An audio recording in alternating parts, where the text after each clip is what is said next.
By the way, Lisa G had her cookie party, and that broadcast I hear was a nightmare. Oh, really? What do you mean? Heard you had some technical difficulties in the beginning. Well, that wasn't my problem. I haven't It went off well. Lisa was funny. Lisa Lampanelli. I'll play it all tomorrow. Okay. Anybody from the station show up at your cookie party? Tim Sabian. Tracy Millman was there. Right. Jason Kaplan. Right. Benji showed up when the party was over, and I was sweeping up. Typical Benji. Well, really? It's a good thing I wasn't in my pajamas. Why'd you do that, Benji? I didn't. I thought it would still be going on. It was like 11:30. Did he show up with a hooker or something? Someone told me. No, that wasn't a hooker. I joking around said I was good on the air, so I'm gonna bring a big crack whore. Right. But no, it was a nice, sweet girl. Yeah, she was cute. She was. She into crack? Is that What a girl? was she doing with Benji? Is that a girl you're doing, or is it just a friend? We went on like 2 dates, and she absolutely loves me, but she said she's not attracted to me. Who wouldn't love her? That's the worst, man. Where'd you meet her? Did you meet her at one of those online places? J-Date, a while ago. J-Date. Oh, this is not one of your other websites. Sounds like a fetish website. It's a Jewish fetish. Same thing. Someone told me you wore black leather pants to your Oh party. my God, she looked hot. Thank you. They were pleather. Very Were they? 80s. Joan Jett. Yes. That's No. You look want good it. in them. Howard, her ass. Yeah. Ralph is kept a nice hitting my ass. ass. Ralph was there too. Wow. It was fun. We missed you in bed. So what were you wearing for a shirt? Like a belly shirt or something? No, I was wearing, it's called a tissue tee. It's a very light T-shirt with a sequin reindeer on it. I Very got something thin, like very that for cute. You Beth. could slightly see the nipples. No, Wow. you couldn't. Was she braless? No, it would like the little, the. No, you couldn't. Honest, you could. I was wearing a padded bra. Well, you had padded nipples. The nipples were poking through the antlers. It looked good. It was fun. Wow. Leather pants. Pleather. Pleather, please. Wow. Good for you. Look Thank at that. you. You should have been there, Artie. Did you see the T-shirt I got, Beth? It's the same thing. It had a sequin Yes. bulldog on it. She wears it all the time. Yeah, She actually good. loves it. Good. Wow. Look at you. Yeah. Coming through. Thank you. What else you got? Aren't you what sorry do you have? didn't go now? No, I'm really sorry I missed it. What'd you do? I don't know. I didn't do much of anything. What did I do this weekend? I don't even know what I did. I don't know. It was just good because I slept a lot. I lost 11 grand playing poker. Did you? At that same game? Oh, yeah, the Thursday night. 11 grand? Yeah, they love you. Yeah, but you're still up. That's the way I look at it. No, now I'm down. No, you're not. No, Well, you don't know how but- much he's lost over the weeks. What did you win at the first? Well, the first I won one? 28 grand. Right. But then I won another 13 grand that weekend at Atlantic City. So I was up $41,000. Right. Then I won $8,200. Right. And then I lost like about 8 grand. And Nothing. then I lost like about 14 grand. You're still up. Yeah, but then I lost like another 11 and you're still up. 8 grand. Oh, 8 grand. And then I lost another 11 grand. Let me do the math here. I'm down 7 grand. Oh, shit. See, you're on a roll. Well, you'll come back. You just keep playing. New Year's Eve is canceled. That's good. We were counting on New Year's Eve. Actually, I was. It's over. I have an ulcer. You gonna stop gambling? No. I can't stop everything, Howard. Please, I can't. I really just can't. asking, man. I want to stop everything, but the fucking ulcer was acting up so bad during the poker game too, and I'm like, I can't even do this. Maybe because you're starting to feel stuff now that you're sober. What do you mean? You haven't been diagnosed with an ulcer. Stop saying it's an ulcer. Well, what is he giving me that shit It's for heartburn. No, it ain't. It's for acid reflux, which is heartburn. very serious disorder. Oh, please. No, he thinks I have a bleeding ulcer. You better read Dr. Sarno's book. He talks about acid reflux and bleeding ulcers. Because if I can't play poker, I have nothing. I will go crazy. I'll murder somebody. I can't You're drink. going to jump to murder? But maybe what's happening is now that you're sobering up, which I'm assuming is true because I'm an asshole. Oh, whatever. All right. I'm assuming you're sober. Yeah. Well, who the fuck knows? Okay, well, what does that mean, though? What I'm But saying you're is... not sober if you're gambling. Gambling is an No, addiction. he's sober, and he's probably starting to Thought feel my liver things. would. Yeah, I'm starting to feel things. Yeah. You mean because it was pain? Stress. Yeah, you're feeling things. Oh, yeah. You know, Well, that's right. You relieve stress by heroin. Yeah. But the thing with gambling is you get that adrenaline pumping through. It's another form of getting something in your system that takes you out of your life. You mean it's like runner's high or something? Well, what if I was dancing every weekend? Well, what would you at say least then? that would be a positive addiction. It is? Gambling's not a positive addiction? No, because you're losing money. Well, you could win money, though. You wind up putting your house on the There's table. no When chance you win, it's positive. There's no chance of winning money dancing unless you're on Dancing with the Stars. All right, Lisa, go ahead. Artie's very confused. I am confused. Go ahead. I don't know. He's going to dance his way out. I'm just saying I can't not gamble. I can't not. What am I going to do? Sit and stare at the fucking wall? Chess. I'm telling you, man, I was in a great game the other day. It took 3 hours. Is that a positive And then I looked addiction? it up, and then I looked up how to win, and after I analyzed my game, it took another 2 hours. My stomach is killing me right now. Yeah, because you don't play chess. Yeah, maybe I will. All right, I'll be over this weekend. What time you want to play? I'm not looking for you. Move the black one. If you want to play, we'll play. Yeah, I would love to. Call me up. I would love to be able to play with you, but I gotta learn how to do it. All right, Lisa, what do you have? Yes, Stacey Lang, Artie's sister, was at the... Oh God. He's getting an ulcer just from that. Yeah, what the fuck was what was you doing? Get rid of those, and your then. publisher, Julie Grau, was there. Oh. Yeah. And you can't believe the things Lisa Lampanelli said to her. What, Artie's publisher? What did she say? Well, Julie and Stacey, they're both vegans. Julie came with her stunning husband, and she Stunning said... husband? Very handsome. Really? Yes. Oh Christ. And she said, so does he let you suck on his meat? You like that, huh, Lisa? Lisa, yeah, Lisa, look at how crazy. Oh, no. What show do you work on? That's shocking to you. No, just, it's like cookie party. You are like from Mayberry or something. What? Oh, she was so blue. So when Lisa said that, you freaked out. That's funny. No, I was like, I felt badly for her. All right. Oh my God, did you hear that? And she's a vegan. Oh. It's true. That is meat. Yeah. What about you? Did you have a boy there with you? Did you have a man? No. No? Solo? Yeah. Meet any guys? No. No? I knew everybody. Sorry. Stop it. Another lost Are you looking weekend. for a guy? Stop it. Another disappointing weekend. She hits on me constantly, bro. Yeah. Artie, you're a good catch. If you just changed like 100 things, you'd be fine. I know she digs me. I'm being serious. She does, but you won't take up on it. What do I have to change for you? What do I have to change for you? You're not 28 anymore, sweetie. Oh, either's your waistline, honey. I'm kidding. No, but what would you? What are the 100? This is the same shit I had with Dana. What are the 100 things? What is wrong with me? Why can't you just love him? Yeah, right. With all I his could, faults? but You have faults? Wow. yes, I do. That's a Right. big statement. So- She could love you. Oh, she hits on me constantly. I know. Listen, when you're a guy like me, you know when a broad's into you because every other chick, 99% of the broads hate Saying you. it doesn't happen that often, so Right. you know when it's like happening. it stands out in the crowd. Would you be willing to date Artie right now as he is? No. What would he need to change? I got to hear it. I bet she would. I Let bet me- if I mean, he's approached in her. therapy. I mean, what more do you Yeah, want? I'm not drinking. Not drinking, and he says he's not doing anything else, but no one believes him. Right, I don't believe him either. You don't. You think he's on substance? Something. Yeah. Something that's I haven't seen my therapist. eroding his esophagus. You haven't seen your therapist in a I month? should come clean with that. I knew I it. knew it. I knew it. I We knew were it. saying this behind your back, I Artie. went like once. I never. Are you Absolutely. kidding me? And We not knew you were even lying. 2 times? Even I knew you were lying about I it. went twice, Oh, come on. but Did that you? was to satisfy people in my life, and then I told them I was going. But you can't live a lie. What I'm like did I high pitch tell Mike you Howard. Could you guys? play a Brian McKnight? I'm like, he's not in any kind of therapy. What are you talking Thank about? God, because I was saying, boy, this is a shitty therapist. It's not working. No, I you know what? Because But you're sitting here. someone in my life knows that I wasn't in it, and they said, "Do you really think it's fair to that man that you say you're Right. in?" That's what I'm saying. Yeah. So Artie, I'm so shocked because I'm such a moron. Why are you Shocked all because- of you have been sitting there on the wrap-up show saying, well, Artie's in therapy. No, I thought that Artie. I agree with you. No, I agree with you that Artie. What I didn't dopey guy. I didn't believe that Artie was in therapy anymore. But, or did you really only go twice? and So the, like that second, the second time I left early. So the second or third week when you went You and got you annoyed? I told the guy, "Listen, I got something today, just today." And you never went back.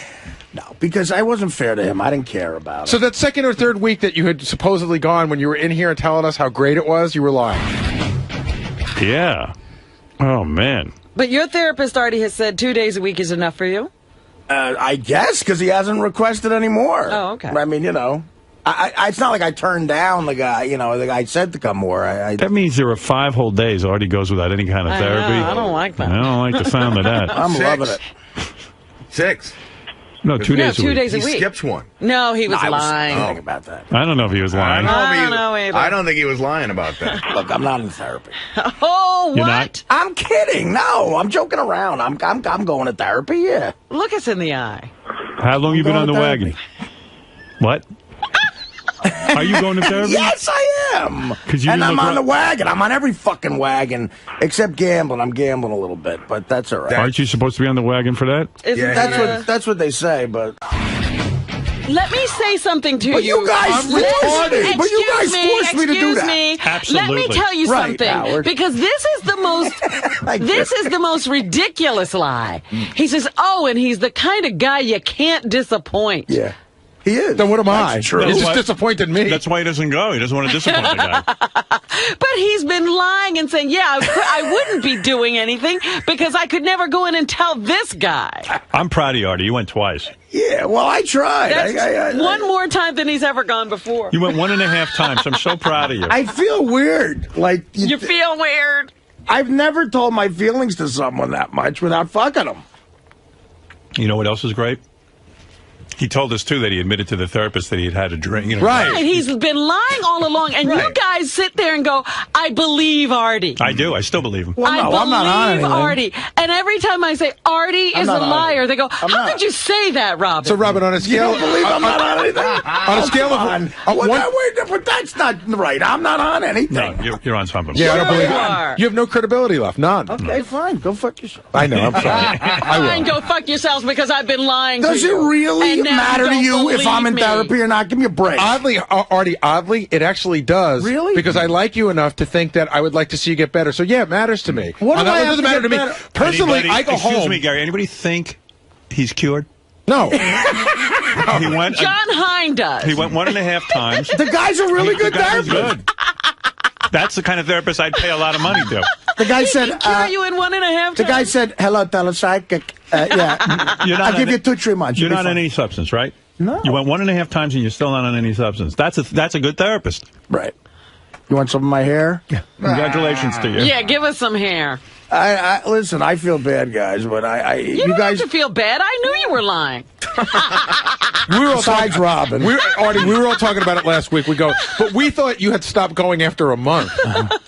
Right. You know what I mean? Like, we thought you were going a month. We all talked about it. We go, he's not going anymore. I But have we to admit, I knew you were lying, but I thought you were lying less. Exactly. And I was telling you, he's a big liar. Right, what, John, you believed Artie was in therapy? No, Or- I didn't think he was in therapy, but I.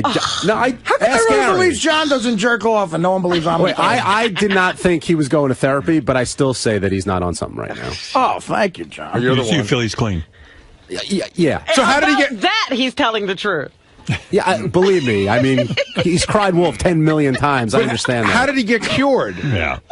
I'm not cured. I could still do something, but I'm showing willpower. And I you know it. haven't had one drink except the one you've told us about. The tequila I had in August.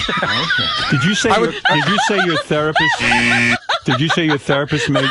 All right, easy. What are you laughing Did you say your therapist made you cry and that's why you left? No. He didn't make me cry. He's a nice old man.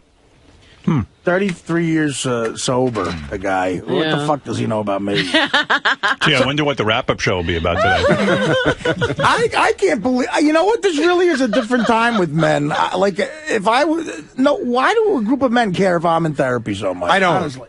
I don't care. Nobody You just told me cares. you did. No, but I know no what, longer Artie? do. I'm telling you that good, now. Fine, but I Artie, care about it's you. not therapy. It's taking care of yourself. I care about. think I'm fine. But you thought you were fine all along. No, I think Lisa should go out with you no matter what your problems are. You thought you were fine just before you took heroin the last time. yeah. Well, he was fine. I was fine on heroin. Now, I know heroin's a dead end. But Artie, why do you think it's so weird that people care about you? Or should it only be chicks that care about you? Is it gay if a guy cares about you? No, I just think that you guys put too much stock in that therapy shit. Sometimes you got to just. But all the other avenues don't seem to be working. It's a good point. Yeah, I know. But look, I'm here, ain't I? Let's fucking move along. Well, today. I'm here today. Dominic, go ahead. Do you want to say something? I absolutely understand, Artie. Thank you. When I was about 20 years old, 19, my father sent me to another psychiatrist. And I said, Dad, the only way I'll go is if you don't know the doctor, because, he was a psychiatrist. And every week he gave me the money. I never went. And I swear they said every week, you're doing so much better. You're acting so much more normal. We see the change in you. So you lied, too? Of course. And not only that, but I had an extra $60, $80 a week to spend. Oh, there you go. Artie, were people telling you seemed better in your life? Nobody noticed I was better. I thought you were better. And I was paying for it on my own. Yeah, Howard actually said to me, that therapy seems to be working. Yeah, he seems much better. So something's changed. I'm not strung out. I was strung out for a while. I'm not. So, Lisa, does this make you love him more or less? He's a liar, and what scares me is how well he lies. That's scary what I've to been me. trying to tell everybody. Everybody's like, but Artie says. I'm like, Artie's a liar. So He's a great liar. So you it's can't a love. horrible I'm a quality. great actor. It's So scary I'm a great to me. So you can't love Artie just because he's a liar? A liar. I don't even know the word for it. He's like 3 steps ahead of everyone in his lies. Wow. Didn't you hear him phoning in from the limo? Please, do you believe anything? Nothing. That's what's so scary. You don't hear like that? last week when he called in and says, I'm in traffic, I said, does anybody see a bed on the road? Phoning him from what limo? What are you talking about? Or whatever car service you were in from your doctor's appointment. I was in my car. Do you ever think Artie's lying right now and he actually is in therapy? No, I don't think Artie's here. If Artie told me he was here, I wouldn't believe it. And I can see him. I'm a master actor. Fred, are you upset by the new news? You know what? It's Artie's life. Artie said it a long time ago, and it stands true. Artie's going to do what Artie's going to do. That means Fred is washing Listen, his hands. you are all, I am, you because are all there's- off the hook. If I die, Unless you he tried wants to get me. Unless he wants to do it, there's no point even talking about it. You're wasting your fucking breath. Right. Exactly. Artie's going to do what Artie wants to do. You're right. Artie, I mean, he's holding on. Artie, is that Thank even God true? for that. Artie, is that even true that you're going to do whatever you want to do? I don't know if that's true. Listen, I'm not. Artie said it. I'm not from New Jersey. Lisa G. taking the news very hard. I see know. the look Well, on her she face. loves me. She apparently had high hopes for Yeah, you. I think she was imagining a life No. with Artie, and now it's never going to No, happen. I felt badly for the therapist. I didn't believe him all along, and I felt badly for whoever this person is, that other people know him, and I was wondering, isn't it getting back to him that Artie's talking about him like this, like well, he's he was going? a good guy because he didn't The guy call don't in and listen. say Why, you think the guy's in a that corner Artie's somewhere crying that lying. Artie's not do you coming to him? think? Do you think Artie really knows Quincy Jones? Now I'm doubting that. I did call Quincy Jones. Oh, I couldn't don't get do an interview shit. with him. Yeah, God, thank God. He's out of the country. That's He what they wouldn't told talk me. about Artie. Quincy, stay out of the country. I also tried to get Frankie Valli, too. Yeah. Another dead end there. They try to reach Quincy Jones. You can hear his car screeching. As he's pulling out. They heard, Artie leg! Whoa! Get it. Well, I don't think he So now remembers I don't me. believe anything he says.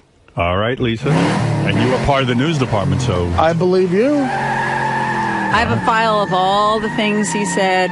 You do. Yes, I do. All Man. the, all the broken promises. Because he has lied so well. We should play So back well, his it's- lies. She loves me.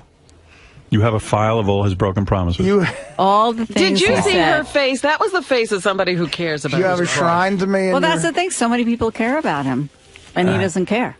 Well, there's only one way to handle that. Stop caring. Oh, I don't think she can. How about that? I know. Well, when you're in love with somebody. Yes, Marianne. Artie, I knew something was when I came to the bookstore, you didn't look me in the eye. And anybody who can't look anybody I'm scared of you, Marianne. Come on, Artie. Am I that ugly? You're that scared? No, I think you're hot, but I don't... Artie, I accept who you are. Thank you. Do what you want to do, Artie, because really at 40, you're not going to change. 41. Well, you're 41, you're definitely not going to change. And I'm coming to really like you, Artie. You are who you are. Life is too short. Just don't be too destructive. That's my advice, Artie. Thank you, Marianne. And you know what? I heard the cookie party. It sounded okay. Is Lisa still there? Yes. It sounded all right. Lisa, next year you should have me. I make a mean chocolate chip. All right. Lisa, anything else? An episode of Top Chef has one Stern fan paying tribute to his favorite radio show. Contestant Daniel Gagnon was told by producers, be yourself, pretend you're on a live TV show. So during his cooking demonstration, he yelled out, Baba Booey. Ah, very nice. And listen to this. Sal and Richard have now made themselves available as entertainers at corporate holiday parties. What are they going to do at a corporate party? Sal and Richard. Oh, God. They were hired by United Bank Card for their holiday party. Oh, no. To suck dick?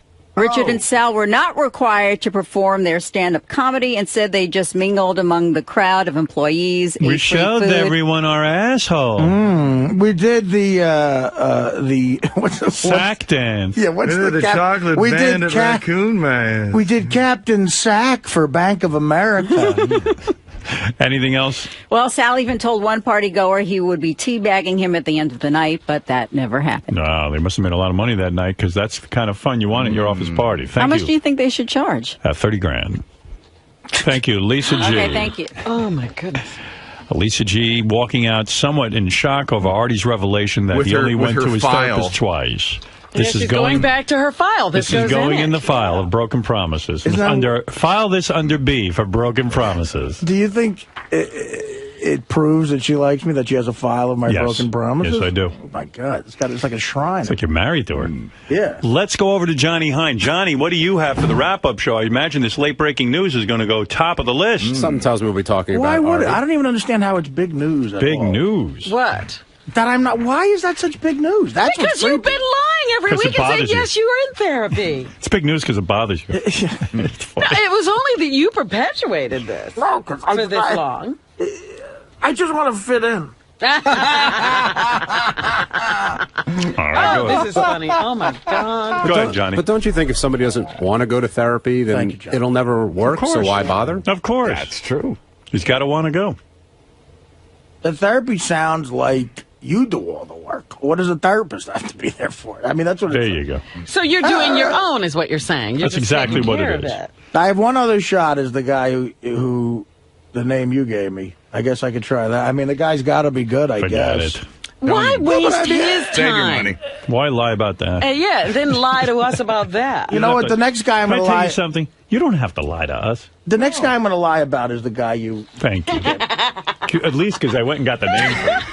Yeah, could you lie about that? I actually did a lot of research and stuff on that, so at least if you lied about that one, I'd feel bad. I feel bad that you did. You did, and you came to me and gave it to me. That was 4 years Don't ago. worry about it. But I still have the number there. There you go. Maybe you'll call. You said the number was on your desk a while. Yeah, took a while. Now's your time. Now's your chance to lie about him. Well, I am a mess. I don't All know right, what why to don't say. you come clean, Howard, and say you've never been in therapy? There you go.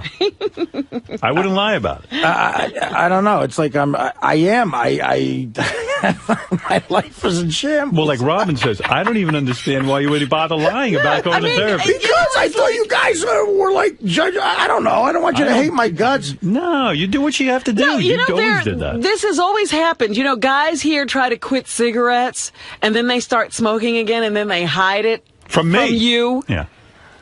It's the same deal. Mm-hmm. You don't have to lie to me. I'm not lying to you. But, Artie, what some people do say about, do you have a death wish? No, of course not. Who wants to die? Of course. You don't have anything lurking in you that says, you know, this is a slow suicide and, F everybody. I just want to do this. I tried fast suicide, and that didn't even work. But really, you don't feel like you're... I fucked up killing myself. Hey, Robin, you're coming off like an Artie expert. No, I'm not. You're always like, oh, I knew he was lying. You didn't know he was lying about therapy. No. I pull the tape. You didn't know the first. You thought he was going. Last week we all knew. No, last week they asked me if I believed anything Artie said, and I said exactly what I'm saying today. You're not such that an Artie is a liar. Where did Robin grow up? On fucking Mars? Did you ever hear of money? Any doctor? Who wants to see a doctor at 6:30 in the morning? Are you dying? I give any doctor $2,500. Are you dying? You don't need a doctor at 6:30 in the morning. I vomited blood, sweetie. Oh, please. Again, I'm the only one who believes you're sick. I don't claim to be any kind of Artie expert. Well, You do. When you start getting into that, I told you guys. I claim to be a person who knows. I knew better. I told who knows about addiction. Mm-hmm. And what people do. That's all. I don't know. You were like claiming all kinds of credit right there. You got to listen to that. You were very, very.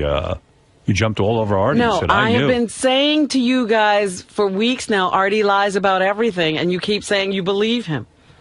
I believe him about something. I think he lies about certain things. I don't think he lies about everything. He lies about fair. everything. You're saying he's on drugs now? No, that's everything. not true. All right. That's not true. Artie. Everything? All right, when he comes clean in a few weeks, you'll go, oh, again. Well, I go, anyway. Well, what else am I lying? I kind of know what he's lying about. What else? Are your lips moving? Oh, my God. Wow. This is terrible. Wow. What an attack. The girls are taking the news very hard. It's like you're married to her. Did he really go to Afghanistan, Robin? He didn't go. You think he was lying about that? Even that, he lied about. We were saying for weeks he was going to Iraq, and we found out he was in Afghanistan. It is true. I got on a plane. I got off. They told me it was Afghanistan. Like, who knows where they take you on a plane? I don't know. They tell me they're going places. Wow. Well, I'm the big asshole. I still believe some of the stuff he says. I'm not lying when I say I love everyone in this room. Thank you. All right. Robin, what's next? I'm not in the room, so maybe you are telling me. Chris, go ahead and boss. I do love you. I love you. Go ahead, Chris. Darren, listen. First off, Artie, you're a junkie, dude. Okay? Right, we know Robin is 110% right. Okay? Everything he's talking about now, he's completely and totally lying about. I'm in law enforcement in New England. I'm in a drug unit. And I deal with drug addicts every single day.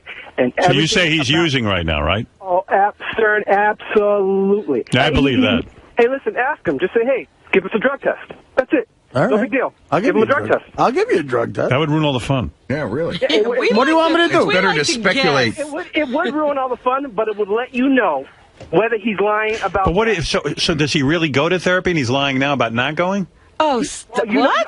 Honestly, I guarantee you, he went for 15 minutes to a therapist and was gone. 15 minutes and he was gone. You don't think he can be cured in 15 minutes? Stern, I can't believe you are my idol, and I can't believe you're sitting here and you're Chris, it's called sarcasm. Yeah, he's being Chris, it's called sarcasm. Chris. It's a joke. He's being okay. Chris is being deadly serious. He thinks I'm a dirtbag like you. Don't worry, I'm agreeing with you that Artie's a dirtbag. Okay, yeah, you go back and have fun in New Jersey, junkie. Bye-bye. Thank you, Chris. I don't think that's I don't like compassionate. it when you call Artie a junkie. That's like best-selling junkie to you. That's right. #1 New York Times best-selling junkie. Edgar Allan Poe was a junkie. See? Name some of the famous junkies already. Oh, my God, there's tons of them. Robin, go ahead. Does junkie include alcoholic? No. No, that's an alcoholic. Because that's an addiction. That's for pussies. Artie's gonna do what Artie's gonna do. I mean, does it make you feel stupid though? That Of course it does. Yeah, because you trust people because you want to. You want to believe. I want him to be better. I want him. Listen, there's a lot of lies in there. It'll come together. Right. He told us many lies about the therapist. Right. You know what I mean? That he was going. That it was this. That, it's a pretty intricate. I don't know why he would admit it now. What do you think is more frustrating? The fact that you now know he's been lying to your face the whole time, or that Robin's right? Well, I don't know. So, Robin, I was very surprised by your reaction to Artie's revelation today that he's not going to therapy anymore. You were surprised? What was that? You seemed almost callous about it, like I told you so. Look, I said last week, if you view the tape from last week, I didn't say it as harshly as the gentleman who said he worked in law enforcement and dealt with addicts.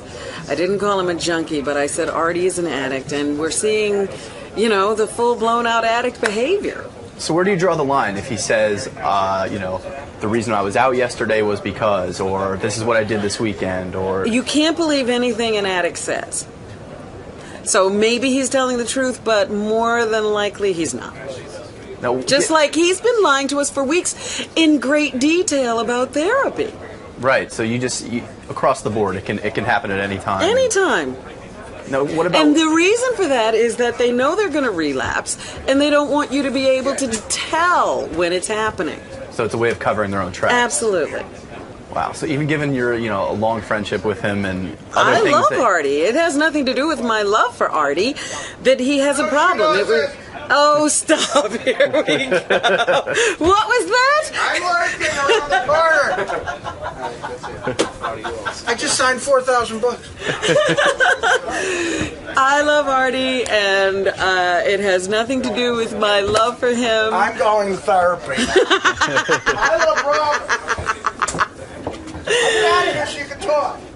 But, when it's like somebody with an illness. You can't blame them for having an illness.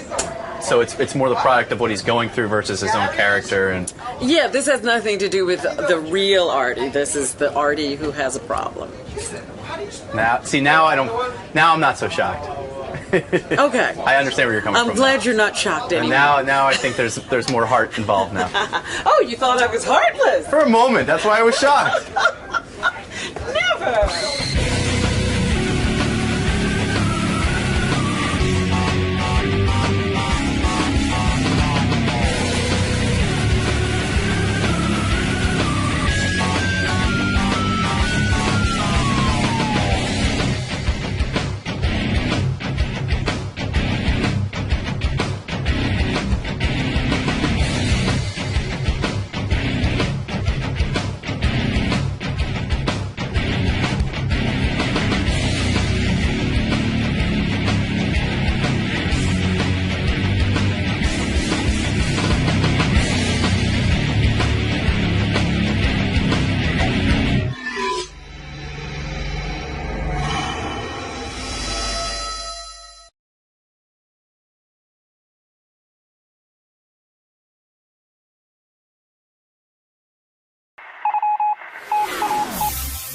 This is the best of the wrap-up show. A recap and behind-the-scenes look with John High and Gary Dell'Abate.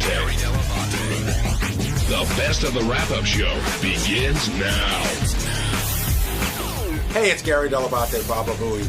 On Monday's wrap-up show, we discussed the fact that Scott the Engineer's wife called in, and we talked about what that all meant, how she called Ronnie's new girlfriend Chippy, how we don't think she likes Ronnie, and I think we finally got an answer to what Chippy means and what she thinks of Ronnie the limo driver.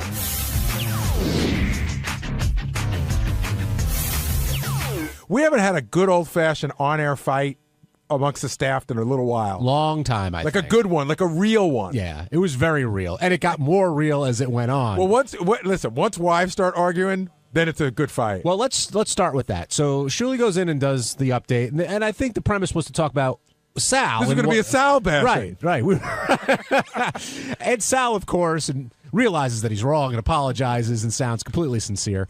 And that turns into Ronnie being in there to discuss it. And then Ronnie, of course, talked about what goes on when they're there and Scott the engineer.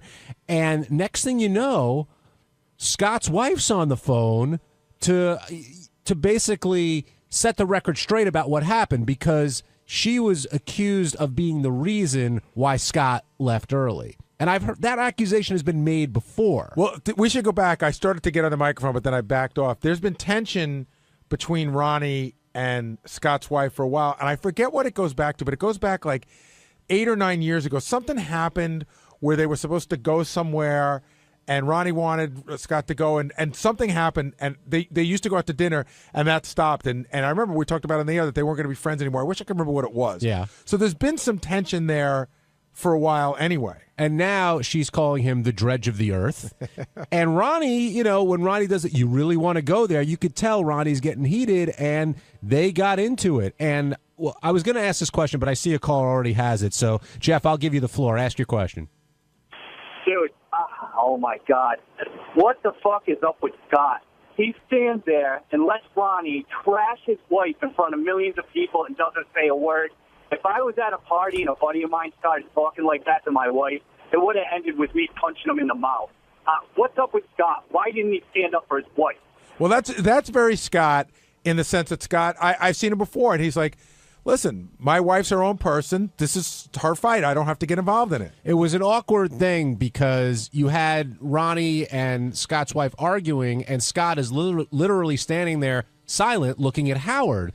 And I wasn't sure if it was what you just said, Gary, sort of this is her fight, let her handle it, or if you. What was going through your mind as that was going on? Because you had to feel extremely awkward, Scott. Well, it was a little awkward, obviously, but I mean, she called in and she, was upset that they were making fun of me. She was trying to support me, which I really appreciate, because she, they were making fun and Scott doesn't do anything and he just takes the money and so I guess she was upset about that. So you felt that she had your back in this conversation? Absolutely. Okay. Absolutely had my back. So, and I appreciate that. So. She's a big girl. She could speak for herself. So, but did you ever feel a need to go, "Hey, Ronnie, whoa, that's my wife. Whoa, stop the clock." No, but did you ever feel a need to? That's what this guy's saying. I did, but I know that I probably would have gotten some resistance from Howard because I know that he likes a good fight on the air. I did want to stop him, but Did you feel he was out of line at any point? They were arguing. I don't really think he was out of line. I mean, it's got to be weird too because like who are you? Which one are you closer to? I'm not even going to answer that. I do have to say, Scott, that for my money, Scott had the funniest line of the morning. Howard goes, Scott, what do you think of Ronnie? And he goes, you heard my wife. He's an asshole. Scott, I don't think Howard would have gotten on you if you backed your wife up there. I really don't. I mean, you weren't going to. Of course, I back her up. I mean, I don't. She has some of her feelings, and that's fine. I mean, obviously she. But do you think it? I mean, she so held her own. Yeah. Yeah. That's what I thought. So if she was, I didn't think that there was a need for. This isn't a party. And you do let stuff sort of air out. That's the point of her calling in. She wanted to get her point across. And I don't think this is hey, don't talk to my wife like that. It's not like he said, she's a fucking skank. Yeah, he had an argument. She had an argument back. Yeah, plus, I don't think Scott's unaware of this issue. My guess is there's tension, right? We agree that between your wife and Ronnie, there's tension. Well, there is now. But there was before. I do remember now. There's a guy up on the phone, but I do remember. This started when you wanted to go to driving school, right? No, I think it's not at all. If I remember the story correctly, is when we first came to Sirius and we had that partnership with NASCAR, which both Scott and Ronnie were really excited about. And I think they had this whole weekend plan where they were going to get flown out to Chicago, to go to a race or something. And they were going to go to a race and be in the pit and blah blah blah. And then at the last minute, Scott pulled out, and Ronnie totally blamed it on Scott's wife. Right, and I think I remember that coming up on the air, and I think that's whether Ronnie had tension with your wife over it. I think by bringing it up on the air might have created tension with your wife against Ronnie. It might. I mean, she obviously doesn't agree. Do you live there? You seem unaware. Ronnie's wife. Ronnie sees a problem. Did he have a problem with Doug Goodstein's wife also? Didn't he have words with Marlo Goodstein on the air? Yeah. Did he call her like a bitch or something? Yeah. I don't know. I don't remember if it was that, but we're going to try and get Ronnie down. I guess she here. liked Ronnie's ex-wife, and I guess she felt bad about the whole thing, and then he's with a young woman now, and so I guess she doesn't she didn't like it. So this tension. I listen. I've heard similar. I mean, my wife loves Ronnie, but she's weirded out by the thing. She's like, there was this woman that I loved that just has disappeared. So even before that, there wasn't. You're saying there wasn't any tension there? Like it was that Ronnie's girlfriend. That's what brought this on. Well. We do a lot together, or I go out with him, and so I guess maybe I took away some of the attention I should be giving to her by going out with those guys. But I mean, I don't know for sure, but I think it's more of the girlfriend thing. Now she likes Stephanie though. Now, why were people blaming your wife for you leaving early? You said that wasn't the case. Not the case. I mean, we were there. We hung around for 10 minutes after the show ended, 10, 15 minutes, and it was already after 11, and I had a pretty long ride home, and I had to get up for work on Friday. Right, but when you said that, Shuli, Ronnie, they were like, that's not the reason why. Well, that's their opinion, but I'm telling you the truth. And they complain about that for every show, so it's not like a new... That's true. I hang around a little and then I leave. So I mean, I'm not like them standing around drinking at the bar or doing whatever. Waiting to throw up. Right.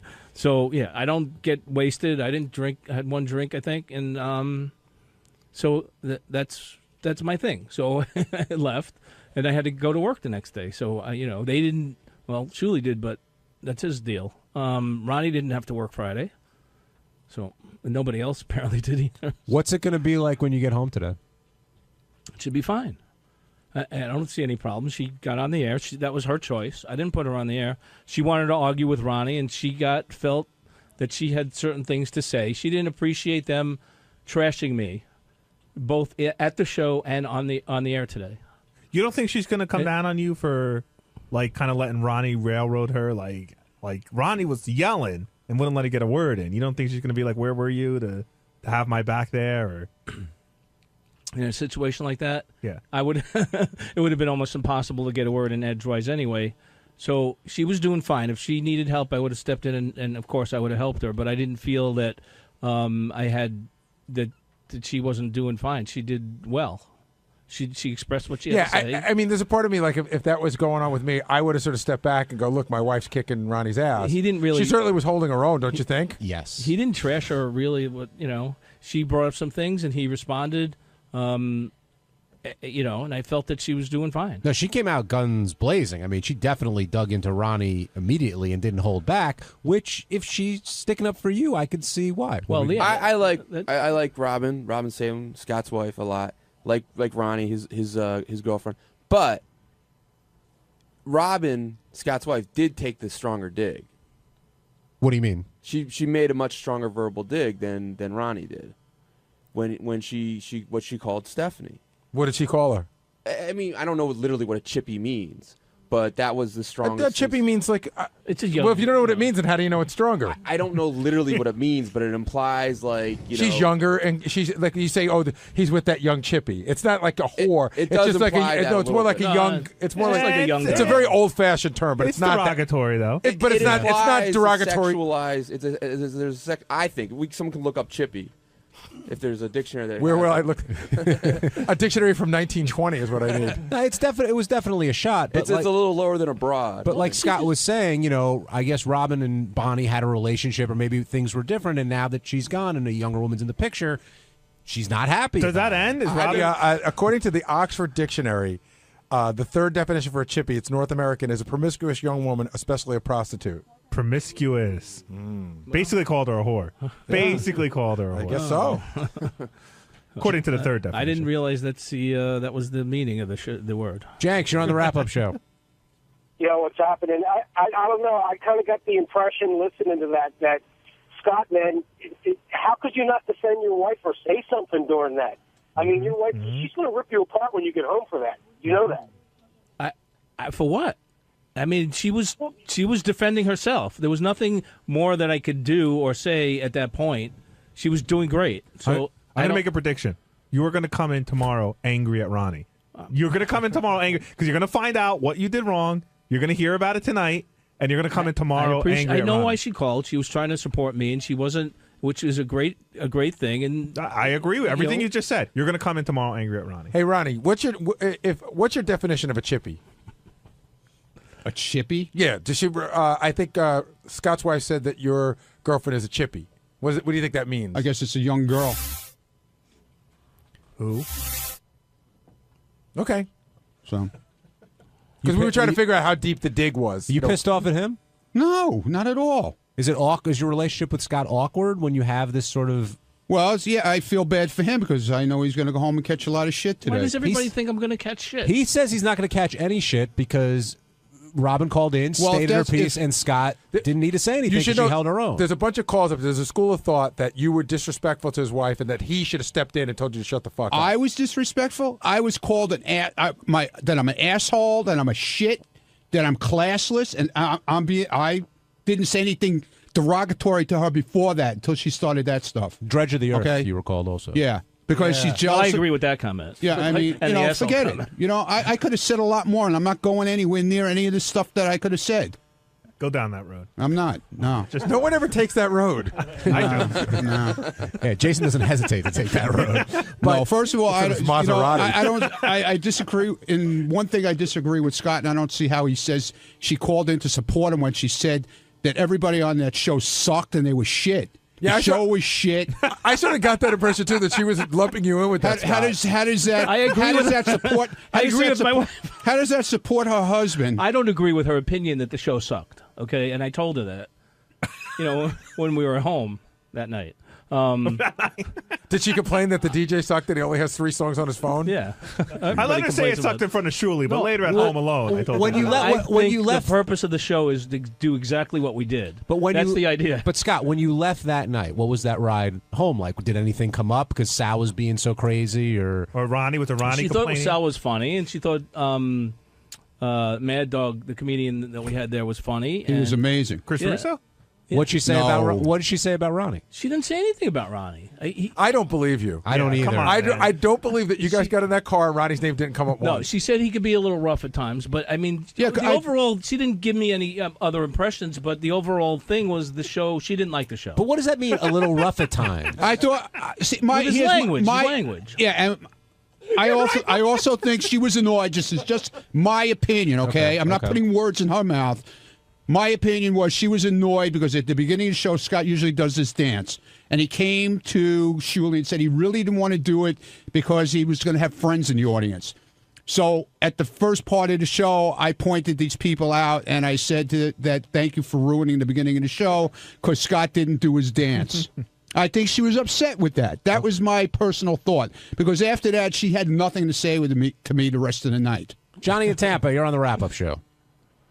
Hi, guys. I just want to say, I don't want to say to Scott, that guy, Ronnie, is not your friend. I mean, he's a jerk. You don't get into an argument with a friend's wife. You stay away. You don't get your friend in trouble and run your mouth with your friend's wife.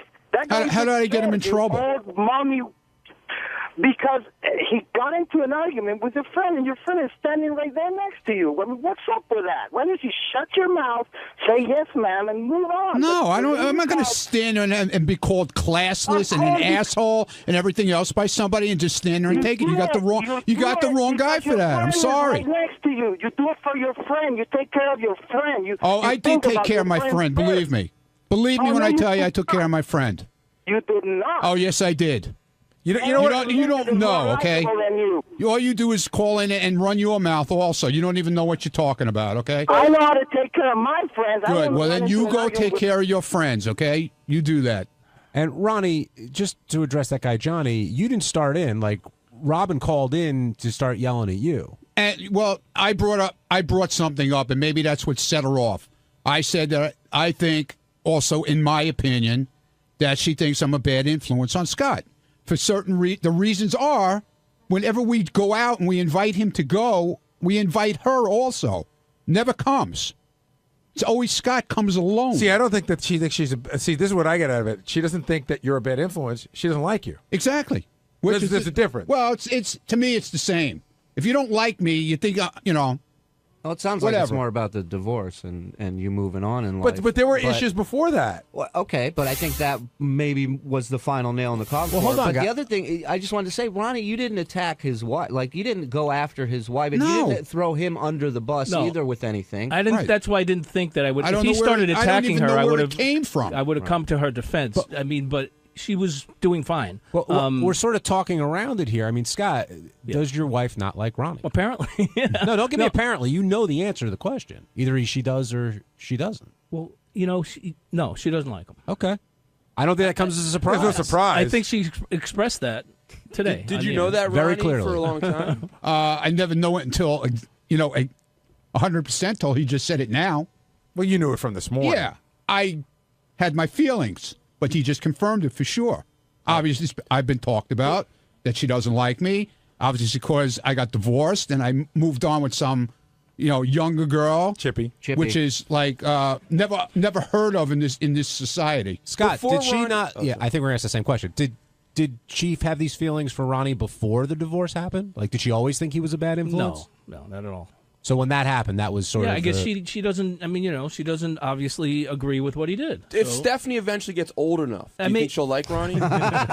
Maybe if the woman that he was with was a little older. I don't know. People get divorced. The marriages don't work out. I get it. But I guess she didn't like the fact that she's a lot younger than he is. I'm Scott the Engineer, and on Tuesday's wrap-up show, once again, I got my ass handed to me because I wanted to go bowling, so I asked a question if I could have some days off to go bowling, and here's what happened.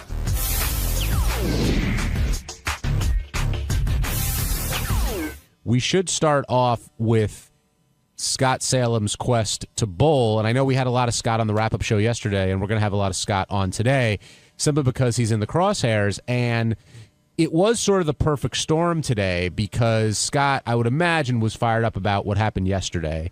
And the news broke the story that he had emailed Howard about there was a new PBA event and he wanted to go, and Howard had gotten an email. But that was at the tail end of this. What I heard, and Gary, you can correct me if I'm wrong, is Scott had talked to Doug Goodstein, yourself, Tim Sabian, everybody who basically said no to him, yet he persisted until he got a message from Howard, which basically said no. Now, Scott's argument, and I see him running down the hall now, I wonder if he's going to be as fired up as he was in the studio.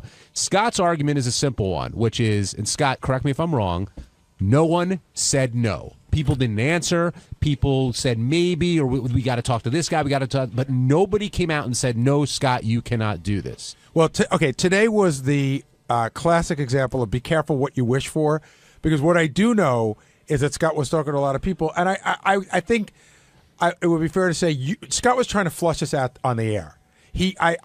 My understanding was he was trying to generate a news story that would get this to come out on the air. I think the hope was that it would come out on the air and he would get to go. Were you lobbying the news, Scott? Be honest. No, I asked about it. I asked Brad last week. I said, I know Shuley did the story. Are you going to bring that up on the air? I asked him. I didn't push. I asked him.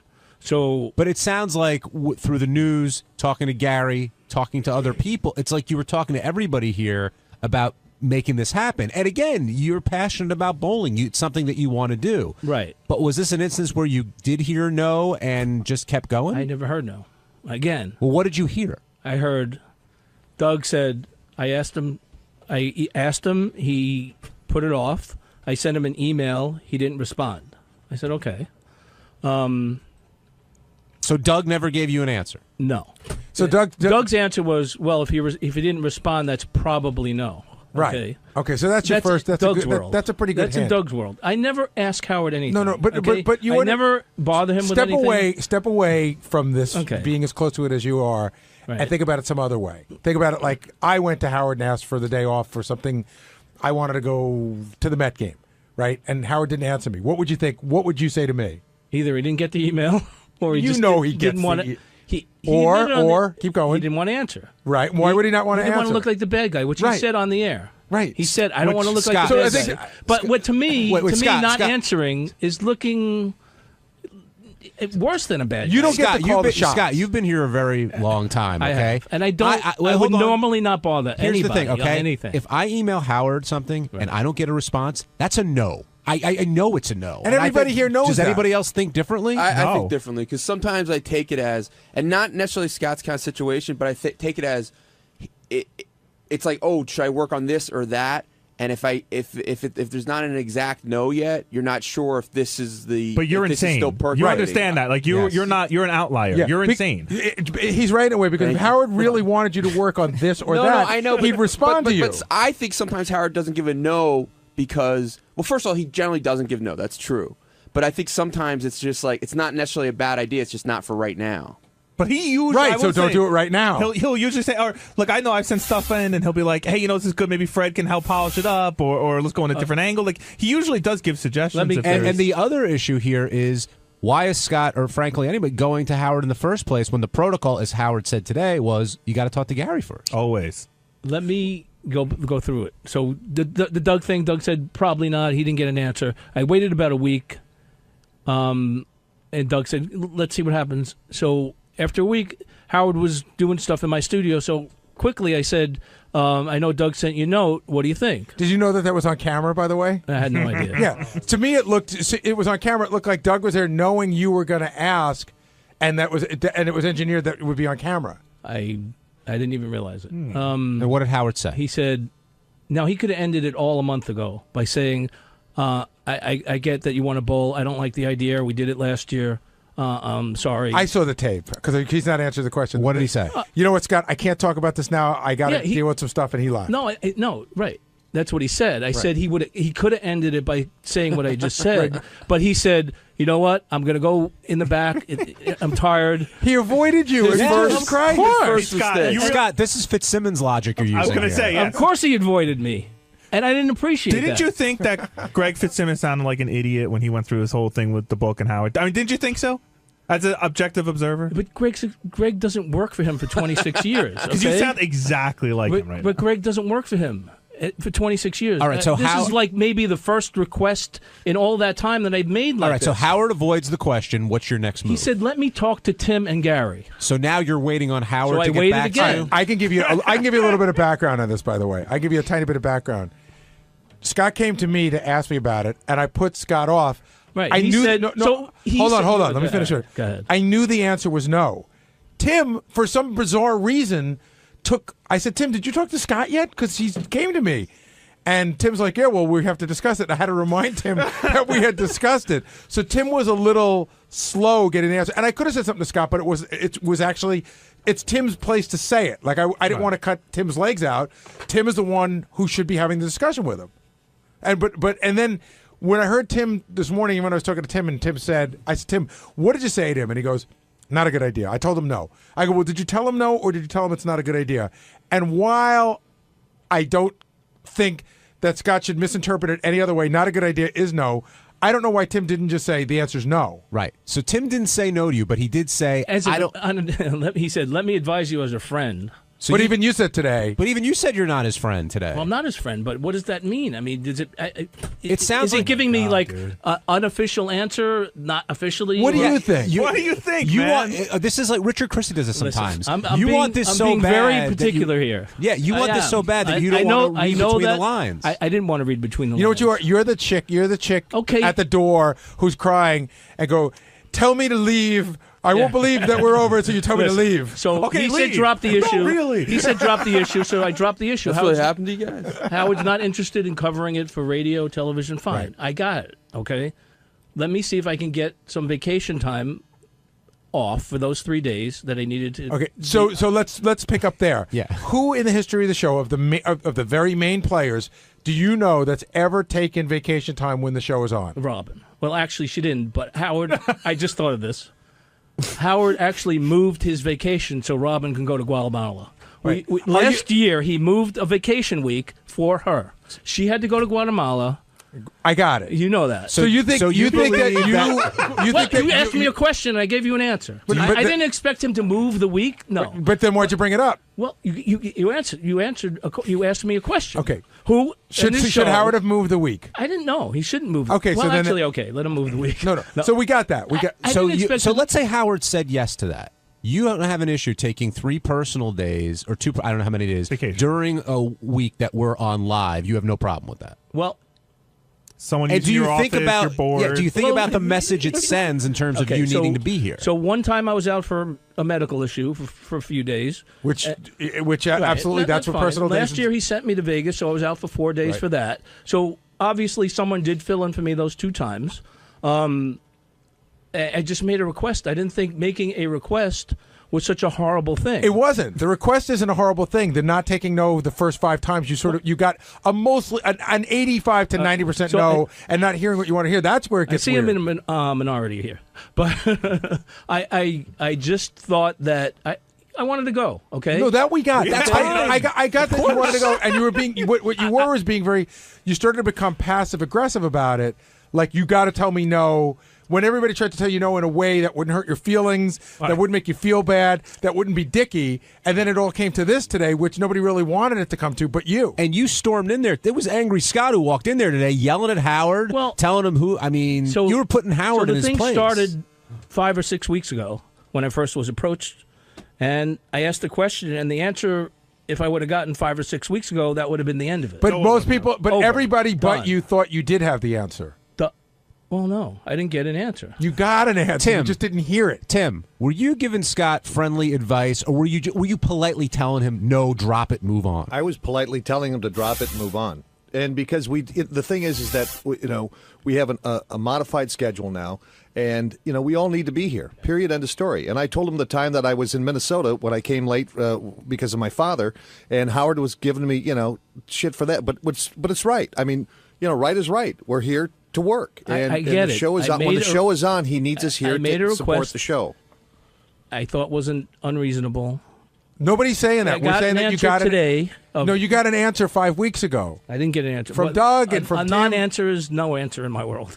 But you eventually did get the answer of no, they don't want Howard TV covering it because you said you came to this conclusion somehow, right? Well, so drop the bowling issue. Once you got the bowling issue for the TV and radio, which I did, and then you continued to try. When you're told to drop the bowling issue, and then a day later you put in for vacation to go bowling, you're not dropping the bowling. You're dropping the TV angle of it, trying to get a free trip, but you haven't dropped the bowling angle. I'm not trying to get a free trip. That has nothing to do with it. I get that. But do you recognize that you want this so bad that you may not be thinking clearly? Because you do want it bad. I understand that. Of course I do. And I'm still disappointed, but I understand that, they want me here. They need me here. By the way. But it seemed like, in a Sal sort of way, it took Howard to come on in the air, say, what the hell are you emailing me for? I am saying no. Doug's in the room. Gary's in the room. You talked about Tim. I needed to be hit over the head with a hammer. Did you really, though? Well, no. I 99% knew the answer was no, obviously, but I gave it another shot, thinking maybe I could change his mind. Maybe, he's like, all right, for this. So you did hear no then, because you're trying to change his mind. Well, I didn't hear. Heard no for what I heard no for was the TV and the radio don't want to cover it. It's not interesting. It's boring. We don't need to cover it. I think people are missing the larger context of this isn't just one Scott incident, and the ability to read between the lines or understand what someone's trying to tell you something in a nice way is essential, not just to work on the Howard Stern show, but in business in general. But I think that this has nothing to do with bowling. This is my whole theory. You're such a douchebag. Well, I mean, really. Wait, you don't like my theory. Wait, hold on. Let him give his theory. Do you and not then want me to yell at say him. it's not about bowling? Or it's all about bowling, Scott. Okay, but I think he has a real problem taking orders from Tim. I've seen it. I know that Scott got upset. He wanted to hire somebody one time, and Tim said no, and he fucking flipped out about it in a very real and scary, loud way. I know one time Tim asked Scott for, if he had any ideas how to upgrade his studio. Scott gave him some. I know Tim took some of the ideas and didn't take some of the other ideas, and I know Scott flipped out about that. Why do you ask me my advice if you're not going to take all my... I think the real issue is between Tim and Scott and has nothing to do with bowling. Well, I think, my opinion is that there's some underlying issue with Scott that he feels a victim and always a victim. And there are certain things that go on in our area that there are processes in place and things take time, like equipment needs to be approved. But Scott, instead of asking, would rather blow up and pop off than find out what the real answers are. But there's some underlying issues that I think you feel victimized all the time. I really do. You're a good guy. I like you, and I try to work with you and try to develop a relationship with you. When I hear that I'm not your friend, when I'm not here to be friends, but I'd like to get along with people that I work with. But I think you like to put yourself in a victim state. So that's my opinion. Okay, well, that's fine. That's your opinion. Getting back to what Jason said, of course, it's a thrill to bowl with professional bowlers. If you had some passion, or if Gary was given an opportunity to play in a real baseball game with the Mets. I was saying my thing was like I got to go on tour with Bruce Springsteen. That would be the same thing. Let you go do it? That's a passion that I have. Or Bruce said, Gary, come to the I want you to play sax for me instead of Clarence Clemens. Come stand on the side of the stage this day. I want you to be my personal guest. Would Howard let you take a week off of work to go play saxophone with Bruce Springsteen? He would no. Okay, so there you go. But then I approached this as we did it last year. Howard sent me out there, which was. But that question was answered pretty early. That it doesn't work for the show. Okay, well, that's fine. I get it. The PBA said, regardless of whether the TV show or radio show is covering it, you're welcome to bowl. That's what they see. This is where you fall off the tracks because nobody cares what the PBA thinks. Well, I'm just telling you. I'm being very blunt. Are you aware what the PBA is? I'm just telling you. I'm just telling you. Police Benevolent Association. I was offered again. No, we understand that, but we know what they want. But we know what they want. But that has nothing to do with what we want. I know what they want too. I mean, don't they have authority over the situation? But Scott? What about what Tim said? I mean, because Tim's not the only person who said that before. Are you playing the victim all the time? In fact, quite honestly, it was said pretty often before Tim ever worked with us. I don't try to play the victim. Okay, I don't try to play the victim. Leave it to the victim. Yeah. Go ahead, Scott. No, I don't try. I don't want to be a victim. So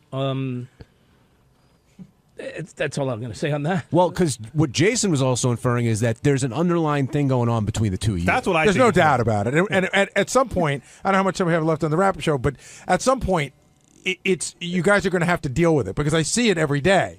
And there's a thing going between, I don't know, I think that both of you think the other one doesn't respect each other. That's exactly what I was going to say. I think there's a missing level of respect coming from both of you. And you guys won't talk about And I'm not saying that Tim doesn't respect Scott. I'm saying I took Scott out to lunch the other week. Yeah, I'm saying that Scott does not feel respected by Tim, and I know that Tim doesn't feel respected by Scott. I think we have disagreements. I mean, I try to request something. I don't want to get into it on the air. That's not right. But this guy just took you out to lunch, and he said, and then you go right back and say, "I'm not his friend." Did that hurt, Tim, when you heard Scott say that today? I would imagine that it did. Tim, take me out to lunch. I'm your friend. We'll work it out. Are you guys on Facebook? Are you friends? No. Scott untags pictures with Tim. The bowling is strictly me and not anybody else. That it's a great thing in my life. I get it. I get it. It really has nothing to do with anybody else. So, personally, it was a great experience, and I wanted to do it again. Okay. What I would say is I think that every single person on this show could come up with an example of something that they really wanted to do that would make them be away from work. I know, but they don't have that opportunity. And they I have the opportunity. No, we've all had the opportunity. Now, Richard, I'm almost positive that Richard's had opportunities to go on tour for 3 months at a time. Oh, 3 months. I mean, listen, it's a passion, 3 right? days. Oh. But I mean, we've all had. Like I said, I've had the opportunity to go to the Super Bowl. I've been given the tickets, and I was invited to go on somebody's private jet. Like I and told it you, still didn't get me home in time. I don't think it hurts to ask. Okay, you've been here so long. I don't think it hurts just to at least ask and get an answer that somebody respected your answer. And all I said was, somebody could have come to me and said, "We appreciate that you want to go, but we'd rather have you here. There's shows this week. We need you. You're important to the show." But there's no knowing that, and no one appreciated that. That's right. There's no knowing that because it was said. Well, because he told you to finish. Scott, who's your issue with? Is it with Doug? Is it with Tim? Is it with Howard, Gary, Jason? I think it's with Howard because even before when he was arguing with Tim in the hallway, he said all he needed to do was give me the answer, and this would have been done 5 weeks ago. Howard said on the air he didn't want to look like the bad guy. I mean, maybe he looks worse by not giving me an answer. Do you think that's the case? I feel that not giving me an answer is disrespecting me. And anybody else he doesn't give an answer to. Well, that's the way he works. That doesn't work for me. I mean, I get it. I don't make requests from him. I think this is the first request I've made in 26 years. But it's not. It's not. And I can't think of the others. But do you think that every office operates any differently? Yeah. No. No. I mean, yes. I think that people would make a request and they would get an answer. To be ignored. To be ignored is worse than getting a no. But what about if your request is unreasonable? I don't think it was unreasonable. That's the thing. I don't think it was unreasonable. And that's where I think there's a really big difference. To say, can I take time off after you know that it's not good for the show? I understand that part. But I want to take time off to go do what I want to do.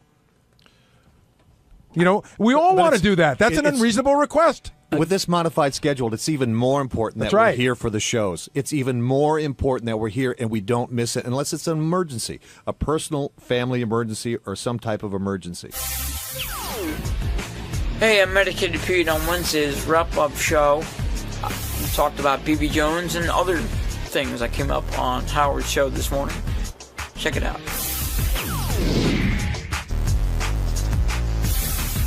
I do want to start with BB Jones and what happened with her. And Gary, I think not a lot, but a few porn stars come in here and they'll say, oh, they'll bang anybody, they'll do this, they'll do that. I guess Tabitha was certainly one who put her money where her mouth was. But with BB Jones, she is willing to bang anyone, anywhere, anytime, unprotected, and that makes her a little tiny bit less attractive to me, but she's really a very pretty girl. But to some people it makes her even more attractive. Well, you know, I don't know, it's easy and quick, but do you really feel good about yourself when you're done, or do you care?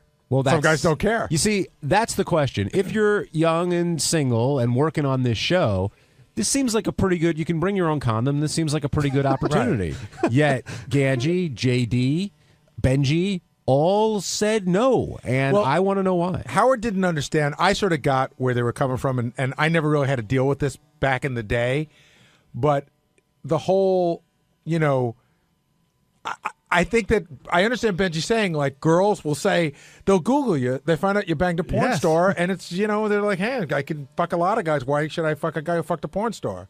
So again, the other thing is, too, we're like deep in the porn star world. We're not in porn, but we know a lot of porn stars. And, there's some women and guys who've never met porn stars, and they think it's a really dirty business. And I'm just saying it's a perception of other people. So I think I sort of get, like, I really understand Ganji saying that girls have Googled him and found out he fucked Kendra Jade. Yeah, that's a turn off. Your checkered past really has done some damage, it seems. So, just a prime example, the last girl I was dating, the first thing she brought up on our first date was that she Googled me and saw that I slept with this porn star. And what did you? How do you she deal with that? She wanted to know about it, and I'm like, so what do you say? I was like, oh yeah, it was a really, really long time ago. It wasn't that major, and I do the whole, she wasn't a porn star at that point. She was only a stripper, which made me feel like in my mind. That makes it so much better. Right, it was a exactly, year 'cause after me that her and her stepmother banged Jerry Springer and taped it. Really? Right. Did anyone ever bring that up? No, because they don't ever make that connection. But all it does is you see like Kendra, porn star, and I slept with her. And that's the first thing that literally comes up when you Google my name. And the other thing is, so it causes a problem. I mean, like it freaks regular girls out. How many times does that come up? I'd say 2 or 3 times. And girls can't look past that, huh? Regular girls have a problem looking past that for some reason. See, now for JD, it's different because no, it's not. You've dated a porn star. No, I didn't date her. You liked her, and you would have dated her. I've liked a lot of. What was girls. that girl's name? The one that you were pretty Kimberly friendly? Kane. Kimberly Kane. So like would you go out to? Would you take Kimberly Kane, say, to Howard's Christmas party if you were dating her? Yeah, if I was dating her. So she's sure. a porn star. The girl today is a porn star. What's the difference in the way people look at you? Because. I don't know. You got me. No, but I think it's a legitimate question. In other words, you're willing to date porn stars. Yeah. Listen. Well, first of all, if she has the sex with a lot of guys, but a lot. But many porn stars do. It's protected. She's having sex with janitors. So it's the unprotected sex. That's a big thing. Okay. And second of all. I don't think she's interested in me. Otherwise, she would have gotten back to me when I tried to contact her. No. I didn't try and contact her like once and never again. I tried to call her a couple times. I texted her. I think you played that all wrong. I don't think she's really interested in anybody. I think you have to call her, remind her that you want to have sex with her, you want to talk dirty to her. I think you have to work it. I think she's putting it out to everybody. She forgets who she talks to. Wait, JD, what did you do? Like, how did you try and get in touch with her? I called her. And what'd you say? I One can't time? remember. I left a message. And so did you expect her to call you back and go, hey, JD, let's rock out with your cock out? She left me a voicemail wanting phone sex. Well, yeah. Right. Okay, so what'd you do? I called her and I left her a voicemail. I remember what But I how said. long after?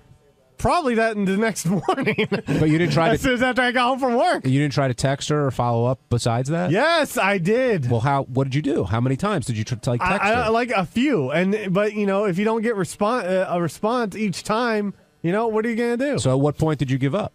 I don't know, like a month or so. But how many times would you say you tried either voicemail or text? How many times? Like 5 times maybe. So so if you had gotten a hold of her that night and did a little phone sex, do you think you would have made the next move into actually meeting up with her? Sure, probably.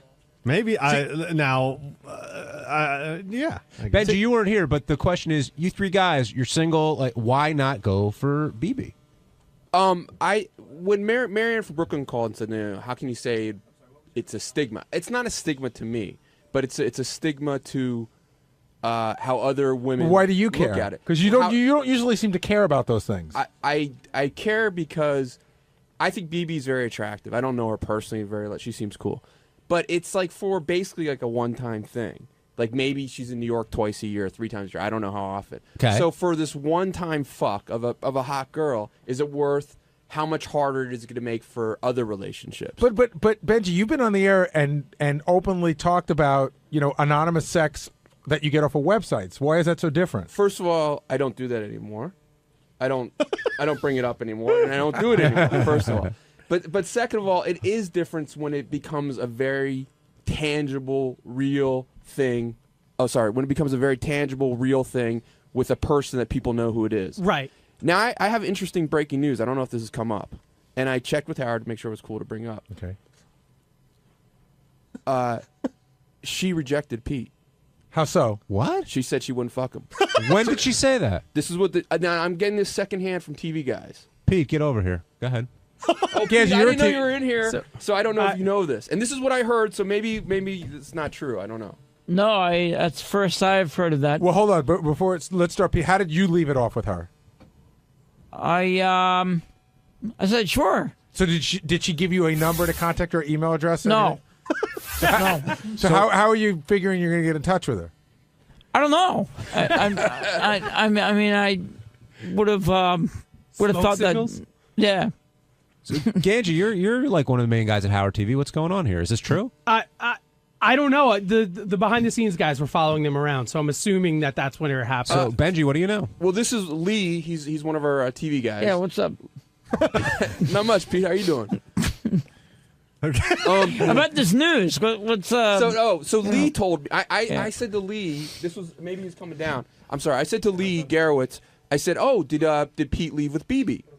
And he goes, "No, actually," she said, and Pete, just say it that she didn't want to. She wasn't interested in having sex with Pete. Now I don't know if she just said just Pete specifically or anyone here, or I don't know how that goes. And I saw Howard on the way out because I wanted to check with him to make sure it was cool to bring up, and he said it's cool. So, but I didn't get that firsthand. I mean, she clearly agreed on the air. I mean, after Pete serenaded her, and she was all up for it. Doug, do you know what's going on here? Yes. She's Doug. claiming the Can't hear you. How's that mic? Oh, the thing on my face? The open sore is the problem. Not his. What is that, by the way, Pete? We were sort of talking about that. I don't There's an actually open know sore what on it your is. face. I went to the doctor yesterday and had it checked out. And he said what? I got some antibiotics. So What did he say? it was just like some sort of pimple that I squeezed and just pussed all over. And So that might be the reason why. Pete. Do you think the open sore is an excuse? No, I don't know. I will tell you that we looked at it before, and Pete, don't take this the wrong way. He does sort of look like an AIDS patient. You know what I mean? With that big sore. I'm serious. How does he take that the right way, Gary? A handsome AIDS patient, though. No, so she doesn't know you the way we know you.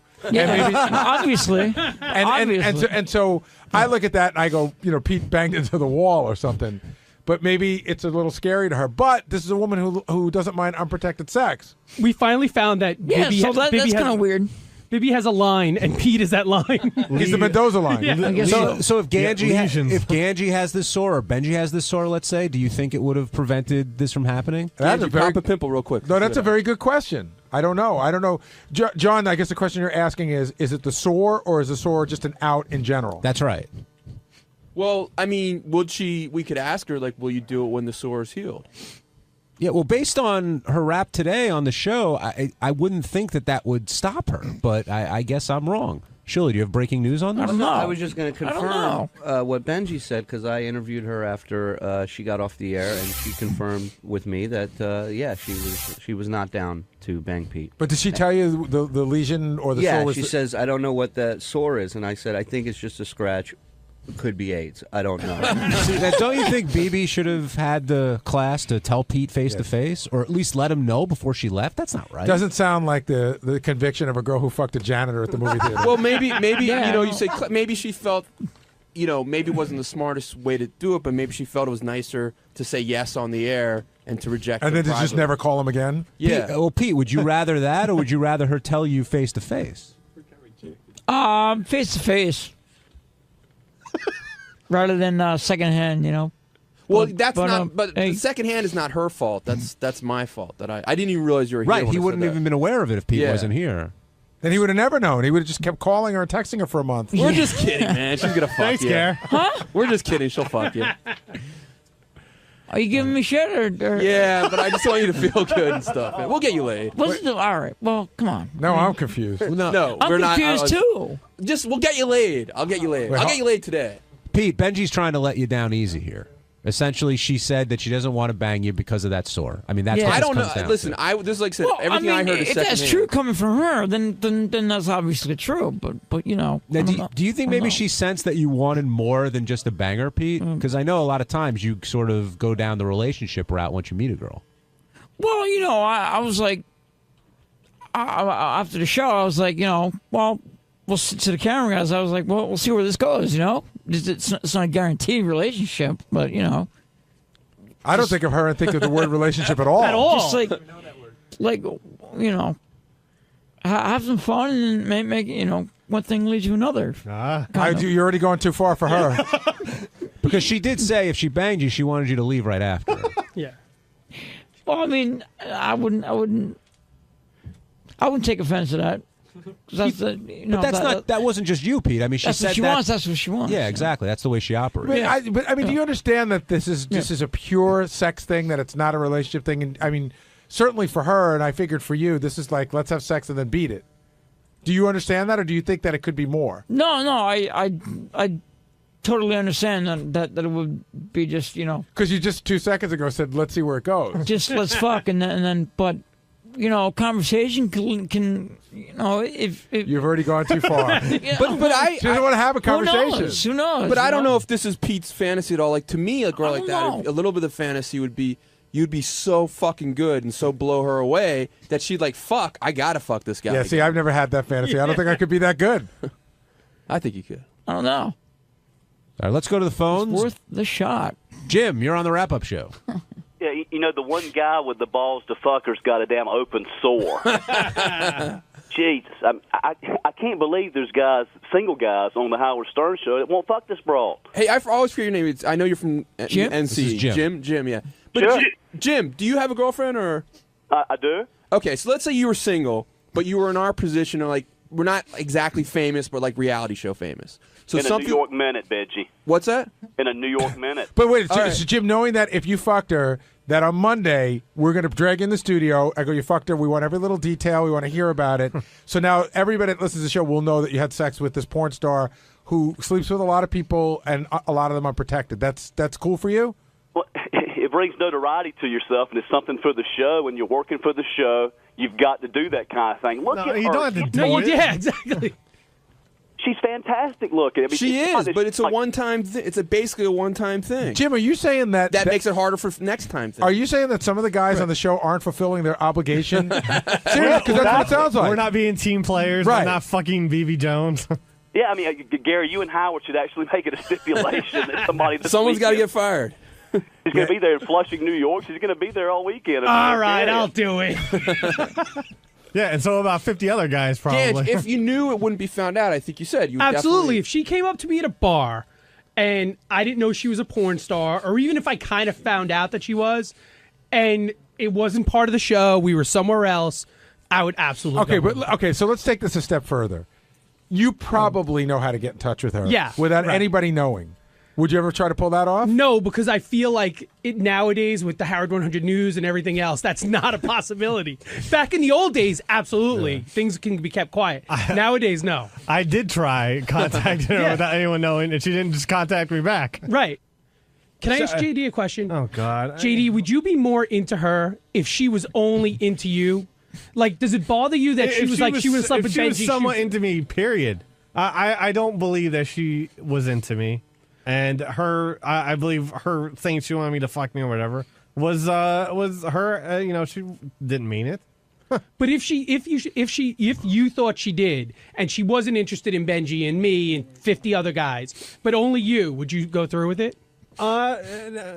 Maybe. I'm taught. Yeah. So you maybe. you don't like when they don't show you the attention. If she shows attention to anybody else, you don't like that. Attention like that, it's a little weird. I'll fuck. Yeah. Pete, same question. Something like that. I don't know. Yo. Same question. What's up? Do me a favor, just repeat the question. No problem. Yeah. Would you? I have a feeling that's not the first time in his life he said that. JD is saying that it makes a difference. Like someone asked, well, why would you go out with Ashley Dupree, who was a known escort, who knows what she did? She was a before. former escort at the time, by the way. A known escort, and who knows what she did at the time, versus someone like BB, who's just admits to what she's doing. Is there a distinction between the two for you? Yeah, somebody that doesn't admit it, I would I'll be more inclined to probably go out with, whereas someone who openly who openly admits it, that would be a little, I don't know, I'd be a little skeevy towards that, Well, let's say you got together. I mean, the SOAR thing didn't happen, and you got together with BB. Would it bother you, like, if she went on to the next guy, like she talked about today? She bangs a janitor, she bangs somebody she sees in an elevator. Would you feel like protective of her because you had been with her at that point? Would I feel protective? Would it bother you if she went to like the next guy? If she ran into Ganji and say, "Hey, let's go bang," and she's just coming off of being with you? Just sort of, kind of, in a kind of a weird way. Yeah, I'd be concerning, somewhat. I mean, yeah. What's the question you just answered? What was the question again? Benji, I imagine you can relate to what Pete's saying. Listen, she is physically beautiful. I want to fuck her. I want to possess her. So I get that. Yeah, you want to be the one. It's the same thing. Like, look, we could easily, I don't know how much. We could take $50. We could take a couple $100 and go pretty much fuck any girl we want of a certain caliber, a prostitute. But it's not hot because it's like you're paying for it. And there's something about this, a little bit in a similar category. If there's nothing special about you, if you're no different than like anyone else, right? It's not as hot. Right. I'll agree with that. Thanks.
Rosie O'Donnell's on the phone. Well, first of all, Rosie, congratulations. You got an excellent write-up in the Post today about your new show. They're saying it's a breath of fresh air, the blah, blah, blah, blah, blah, going on and on, raving. Hollywood Reporter, excellent review. They say the show is not sterile, that things are being mixed up, that you never know what you're going to get. Well, that's always good. You're getting hip reviews. Oh, that's nice. I just woke up. I haven't read anything, so I'm happy to hear that. Where are you now, in Chicago? I'm in Chicago, in my very cold dressing room. With Oprah's staff. Now, here's my prediction. Go ahead. And I don't know a thing, but this is, I have intuition. You got a hunch. And you can deny it if you want. I might. Oprah's staff likes things. Is it Oprah's staff? Yes. Rosie was given Oprah's staff. Listen, it's a very successful staff. Okay. But they like doing things where everything is very packaged, very produced. Rosie likes to let things evolve and happen. And Rosie's Rosie. She's not Oprah. She's not Oprah. I predict within a year, Rosie, all new staff. That's my prediction. Well, you're not going to be Psychic of the Year because here's the thing. It's only about 3 people from her senior staff. Okay. And the rest of them were all young new kids who had worked at her staff for about 5 to 8 years. So they're in their 20s, most of them. So they're quite trainable, right? But I will tell you, you're right about initially they were worried about the fact that I don't use the prompter. Because normally they have a prompter and everybody follows it in the control room. Right. And so that's the reason we went live, Howard, which I think you'll understand better than anyone, is all the practice shows. I would do something, and then after, we got to go, we'll be right back, and they'd say, we're going to have to do that again. I'm like, why? Well, you forgot to say NBC is the voice. Right. I'm like, oh, dear Lord. That's not going to fly with you. Okay, so Thursday after the test show, I had a meeting with Lisa Erspalmer, who's one of the head Oprah people. She and Sherry Salata ran it for 25 years, ran her show, and my two executive producers and I was like, okay, listen, I'm not willing to trade something real for something fake. Just because something's real and has a little few flaws in it does not make it less valuable than something that's perfect and sterile and ridiculous. Right. And they're like, well, how could we fix that? I said, we could go live. Cut to, they said, okay, which I never thought they would do because I thought they'd be worried that I might, The whole show is live. Live. Wonderful. Is this going to kill you? I'm saying right now it's fun, the first show. Yeah, it's the first blush. You've been back. You've been having a great life. You've been enjoying hanging out. Yeah. Is this going to kill you? I pray to God it's not going to kill me, but I was hanging out for 10 years, Howard. So what? That's a lot. 10 years, man, of doing nothing. You tried. It's not easy. You were going stir crazy. Listen, my kids were raised. They were all in school. My youngest is going to be 9 years old, and I didn't have anything to do. I can't keep up with you. You baffle me. Why? Because Rosie and I never had a private conversation, really. I mean, not where we've threatened to get together for dinner, but there's always there's always a complication. Oh dear. But she's hard to schedule with. Yeah, she is hard to schedule with. She is. She's difficult. But you fascinate me. I so do. When I came into your life, you had met you had a new girlfriend. Yeah. She moved the whole family in. She had 6 kids. You have 4 kids. Yeah. You were She didn't move them in. They moved them They moved next door. You were in the process of what you called blending the families. Yeah. Now somehow that relationship ended. Yeah. And then, which I believe was predicted by you. Oh yeah. Well, because you were going probably insane with her 6 kids. Let's be honest. That's too many kids. Let's be honest. You have a vision of what you think would work, and I remember that movie, Yours, Mine, and Ours, with Lucille Ball. Right. And I thought, well, how that's what you were thinking. Yeah. This could be perfect, right? But honestly, it was a lot of kids, and that's the truth. It was a lot of kids. It ruined the relationship. I would say ruined, but it didn't allow for any time for she and I to be together alone, and right. There were lots of kids with lots of different issues. And, right. I got my own 4, and they have their own challenges, right? And so it just felt to me like chaos and too much. And she's a lovely, lovely person. So in other words, you saw this movie and had the idea. But the kids didn't see the movie. That was the problem. No, but they did see the one with Steve Martin, Cheaper by the Dozen. Yes. Now, was it complicated when you had to go, like when you broke up? I can't even imagine the hassle. First of all, you got to move her out of the house. Which literally she did in 3 days over Christmas. It was very quick. And then over Christmas, you had to go, up. and you had to go over Christmas, no less. Oof. Then you had to go to the kids and say, "Listen, remember the movie I watched?" Turns out it doesn't work like that. That was the movies, kids. Yeah, now we have a different movie to watch. Was that a horrible... No, because, the kids knew. The kids knew in the beginning, like I said, here's the thing, we're going to see what happens, and and I love Tracy, and we're going to see what happens. And so the fact that we didn't live in one house, I think, was helpful in terms of them not feeling as, upset, or they sort of, there was a separation, and it wasn't like we did every holiday together. In fact, we didn't really do that. I took my kids and did what we normally did, and she did what she normally did. And Tracy had to be brokenhearted because, listen, nabbing a Rosie is a big deal. Nabbing, I love that. Well, let's be honest. You think I'm nabbable? Well, listen. Well, you're acting like she lost a Porsche. She's a big. Well, yeah, Rosie's a big star. She is the pride. It's more like a Hyundai Sonata, Robin. I don't know if it was a Porsche. She is the home run of home runs. She's wealthy. She's, listen. She's everything a woman. She's also a good person. Yeah, right. So, when you broke up with her, it had to be, the worst. Well, just so you know, it was not. It was. She made the decision. It wasn't. She said, "This is not going to work for me, and I'm going to go." Well, in other words, you acted so miserable. No, I just knew. I knew fairly early on that a long time future and forever wasn't in the cards, and that I loved her very much, and I care about her kids, and I care about her life, and what I think we ended up wanting different things. Although in the beginning it was a great immense love affair, and it's wonderful to feel those kinds of feelings. And I had, been in a relationship for a long time. That towards the end was kind of, when people are about to divorce, it's a couple years of rockiness, right? So, and here's what else baffles me. What's that? Okay, so this whole moving to Chicago thing, I don't get. Now, Parker is in military school, so he's covered. And loves it. Can you believe this? Military I cannot believe it, truthfully. He's been asking since he was 8. Wow. And I was... Wow. Yeah. Obsessed with everything, like can tell you everything General Patton ever did, could tell you who was in what war, what countries, and why. And do you think he'll become a military guy? That's what he's always wanted. And, and I was really concerned, to tell you the truth. He's 16. When I left my show, I kept him in first grade twice because I wanted him to sort of, relearn and have focus, and I wasn't home during my, the show. So he did first grade twice. So he's older than most of the kids in 10th grade. He's 16. Most of them are 15. Right. And when bin Laden was killed, he was awake. We were in my room, and I really was panicked that something huge was going to happen.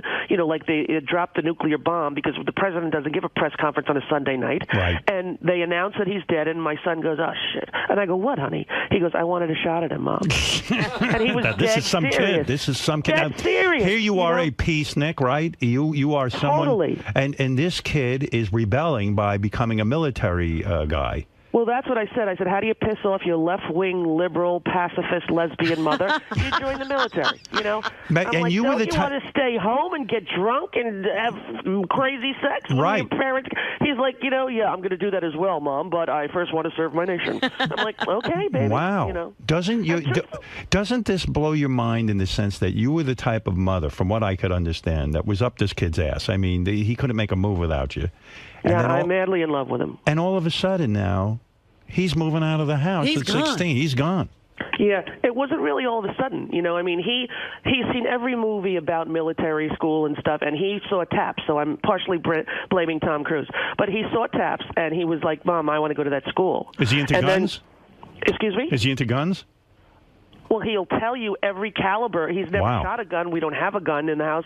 But he knows, like when we're watching a show, he'll go, "Oh, Mom, that's a 15-millimeter CC from a Nighthawk Fire Ranger." He knows everything. Is he into hand-to-hand combat? Does he take karate and all that? No, but he's into football and athletics, and he's Right. He's very sort of cut, and he's like he looks like he belongs in, like when I saw him in his uniform, they had the graduation from the plebe to the cadet, and I was up there 2 weekends ago, and I was stunned. And here he is, like 6'1". He lost 20 pounds there. He's fit. He's cut, and he's so happy. Wow. And everywhere we went, like I took him out to dinner to celebrate, and we're at some steakhouse up in Valley Forge, and people in the waiting, to get a seat said to him, "Thank you for your service," because he looks like he's in the Navy. Right. Wow. And Wow. He goes, "Thank you, ma'am. I'm still a cadet, but I will pass on that to the men in the arms." He would say the whole thing, Wow. He called me ma'am once, Howard, and I almost had like an aneurysm. You're kidding. I'm like, honey, you do not ma'am me ever. This It is sounds like disrespectful to ma'am your mother. You're not kidding. This sounds like remember that show with Michael J. Fox? He was like a Republican, but his parents were hippies. Oh, he's not a Republican. No, but In fact, I'm saying he comes from this piece. You personally were upset that they killed bin Laden because you felt he deserved a trial. opposed to war. You wanted a trial for him. Yeah, And I wanted to know if it was legal in the nation, that we live to do this, right? Right. I questioned whether or not it was legal. Is it legal to do that? Right. Right? But he's a Democrat, though. My son said, he goes, Mom, in the whole school there's like 5 Democrats. He said, I get into the greatest discussions about, what's going on politically. And he grew up in a family where we discussed politics at the dinner table. So he's well-versed in But what's going on. here is the turnaround in your life. You left your first show, which was very successful, because you wanted to be home with the family. The kids were young. Right. Now, all of a sudden, you're living in Chicago. You got your one daughter with you. 2 of the daughters are living with Kelly. A daughter and a son. A daughter and a son are living with Kelly. Well, they're doing halftime, right? So the oldest boy, Parker's away. Chelsea's living with me, and the 2 little ones are doing, half and half. I feel like you're free and clear now. With the kids. I mean, I feel you're back to being, She dropped them all. I feel you got everyone sort of in somewhere and stashed away, and then you're running around in Chicago. Yeah, I'm at all the gay bars dancing until 3 in the morning. No, you have a new girlfriend. Exactly, who you will love, Howard. Because remember when you were saying to me, hey, did you have a crush on Beth? And I said to you, when she did The View, and I was like, no, she's too perfect for me. I could never, I'd be too intimidated to go near a woman who looked like that. Right. Cut to, I'm in Starbucks, and I see this woman in front of me, dressed perfectly, very Beth-like, Right. holding a puppy, and I have a puppy just like it, and I was thinking of getting another one for Chicago, and Right. I thought she was a straight 28-year-old because that's what she looked like, and I start talking to her, and I'm like, you know. And by the way, this one, just so I'm clear, this one doesn't have any kids, right? No kids. Perfect. All right, go ahead. Perfect. Yeah, and you're not having kids with her, right? Not at the moment. All right, but, go ahead. Yeah, so she's holding the puppy, and I'm like, you know, I got a dog like that. Where did you get it? And we start talking, and I said, here's the thing. Were you have to hitting learn. on her? No, because I didn't think she was gay at all. You know, it's like she's got a Beth vibe, honey. She wears high heels and Prada belts and a lot of jewelry. Like I thought she was just a straight girl. So your gaydar wasn't going wild. Honey, not only was it not going wild, it didn't even register a possible blip. But but why did you start talking to her? Because she was beautiful? No, because of the dog. Exactly, because Yeah, of the dog. but that's it. Rosie sees 50 people a day with dogs. She tells them to fuck off. Why did this one she's all of a sudden talking to? I'll tell you why, because I have a 4-pound Chihuahua, and she was holding a 3-pound Pomeranian. Right. And I wanted to know if it was full grown because, you know, I can't bring the big dogs back and forth. So I have a little Chihuahua, and my daughter Chelsea, who's living with me here, I want to get her a little one so Missy would have a friend and blah, blah, blah. So so when you're talking to her, yeah, does she recognize right away it's Rosie O'Donnell? I think so, yeah. Okay, go ahead. But she didn't say it, you know. And she's wearing a little hot dress, and she's got high heels on. No, she's got like jeans that, you know, your thigh don't touch kind of jeans. Right. Like And she's straight girl 28. jeans. No, she's 40. 40? She looked 28. Tight Right? ass, big boobs, the whole thing. Honey, you're a dream girl. I'm telling Really? you. Remember in the studio? Who does she look like? Julianne Moore. Oh, my. Yes, red hair, green eyes. So you're talking to her. I'm talking to her, and I said, you know, here's what happened to me. I got a little Chihuahua when I was 33, and the next thing I knew, I had a son. So you're probably going to have a baby soon. And she, you know, told me that she was trying to have a baby, and you know, and I said, oh well, you know, maybe your husband. But she said, oh, I don't have a husband. I'm a lesbian. And I laughed. I was like, I said, that's funny. Bingo. I said, you're funny. What's your name? And she said, you know, Michelle. I go, no, seriously. She goes, no, I am a lesbian. I go, you're a lesbian. If you're a lesbian, you're one of those lesbians for 14 minutes. You're not a real. She says, I've been out since I'm 24 years old. Wow. I'm like, and how old are you now? 28? She said, no, 40. I go, first of all, I thought it was Ashton Kutcher on Punk'd for a minute. This is too good to be true. Well, yeah, and then I didn't trust her for a while. I'm like, Well, what do you let me mean you see. didn't trust her? Because, like I said, I was intimidated by the beauty. I was a little thrown by the, I don't know. Well, Kelly was beautiful, but you're talking about a whole nother level up. Kelly is beautiful, and it's not about levels. It's just about she's very much of a girl. I've never dated a woman who is so much of So a girl. feminine. Exactly. So wait a second. You meet this girl in Starbucks. Yeah. Oh, wait, here's a picture of her. Oh, yeah, pictures flying in. Oh, yes. Yeah, you enjoy that, Howard? Oh, yeah, baby. I thought you might like that. I thought of you. You'll bring her over to my more place. Than once. We'll More get than her, once, we'll Howard. get her in a bikini. Oh, yeah, she has a few. Oh, look at her. She is lovely.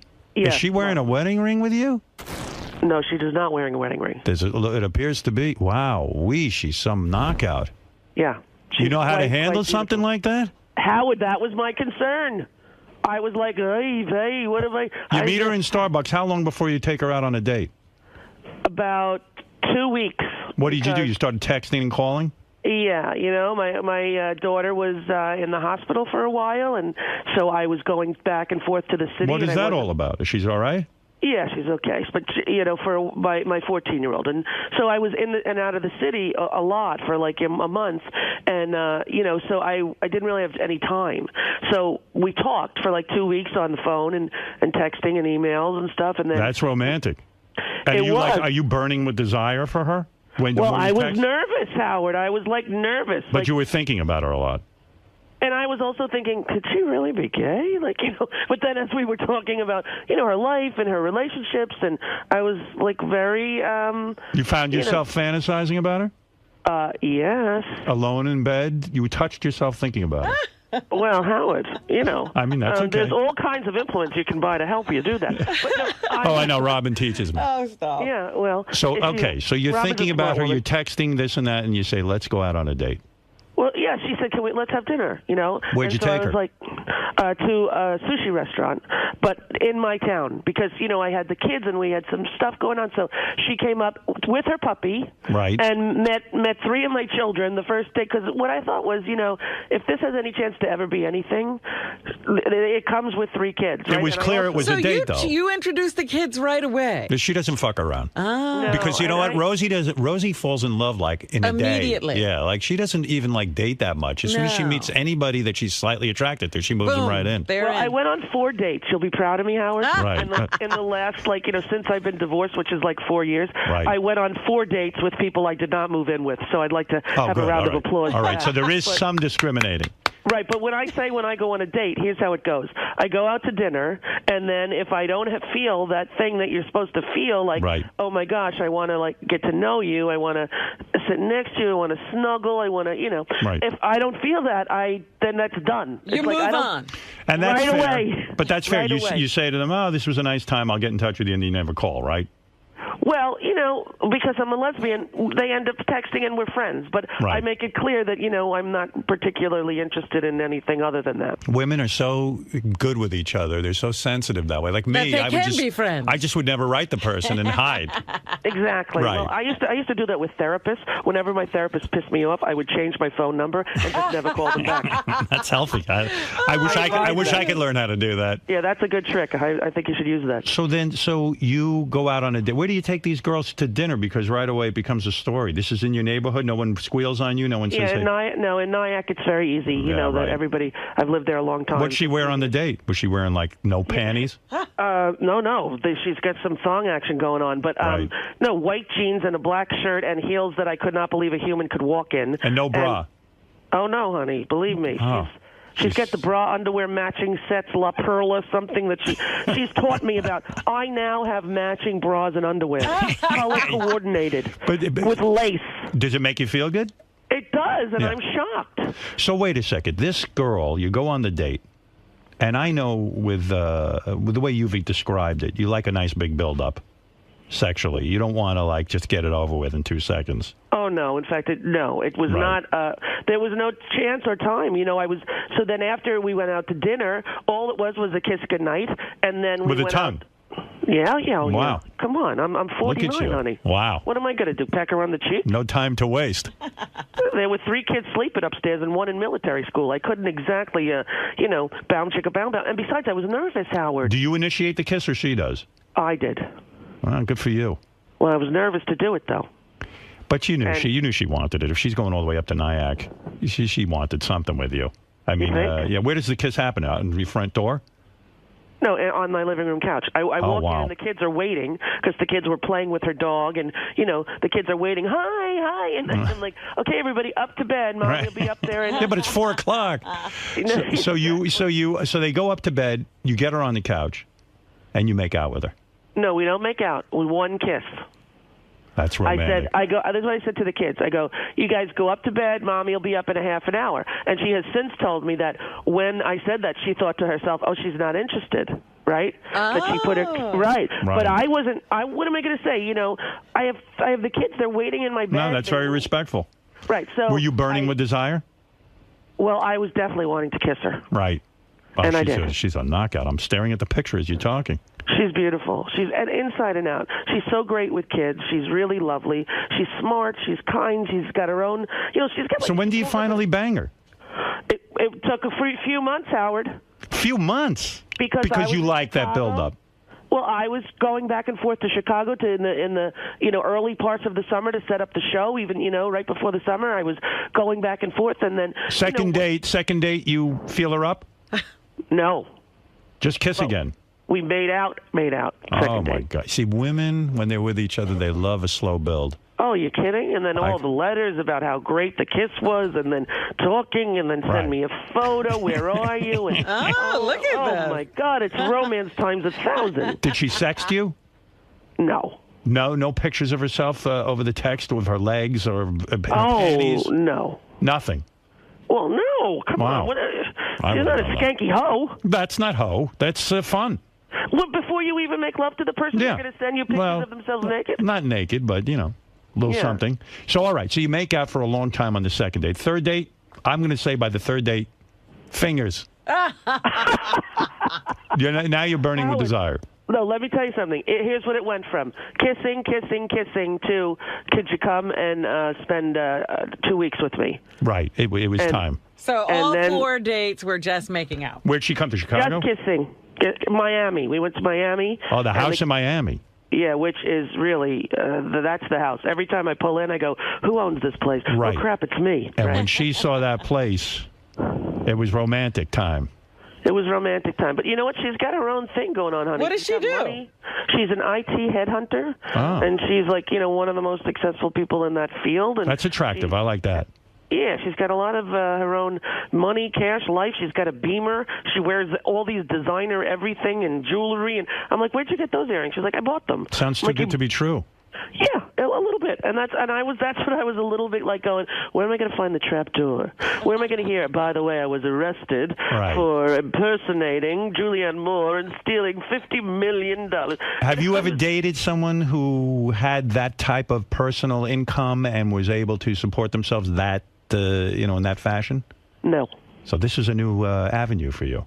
It is. And then you You're say, not and then gonna the be insecure. in charge of everything. So then the exactly, Robin. I'm not the boss. So then the insecure part of you becomes a little more secure because she could afford. She doesn't need your money. So In any maybe way. you start thinking she really loves me. Well, I don't think, Kelly didn't need my money. I mean, Kelly comes from a trust fund baby. She was Oh. a very rich kid. Good. Right? But, Michelle grew up very similar kind of financial way straight that I did, although she was in the most western part of upper New York State. Right? So Is she a Gold Star lesbian or has she been with men? What is a Gold Star lesbian? Gold Star lesbian is a true lesbian who has never even messed around with men. Oh, I didn't know that term. I didn't know that Absolutely. either. And I just coined it Oh, it's 3 seconds good. ago. Gold Star lesbian. no, seriously, I mean- no, she's not a Gold Star lesbian, nor am I, Howard. Well, I mean, you messed around with some men, but very, very, very Yeah, but superficially. I did the deed more than once. Well, you tried. No, honey, I lived with a guy for over a year Oh, did I know that? when I was 28. And you enjoyed it? I enjoyed it You enjoyed sex with this guy?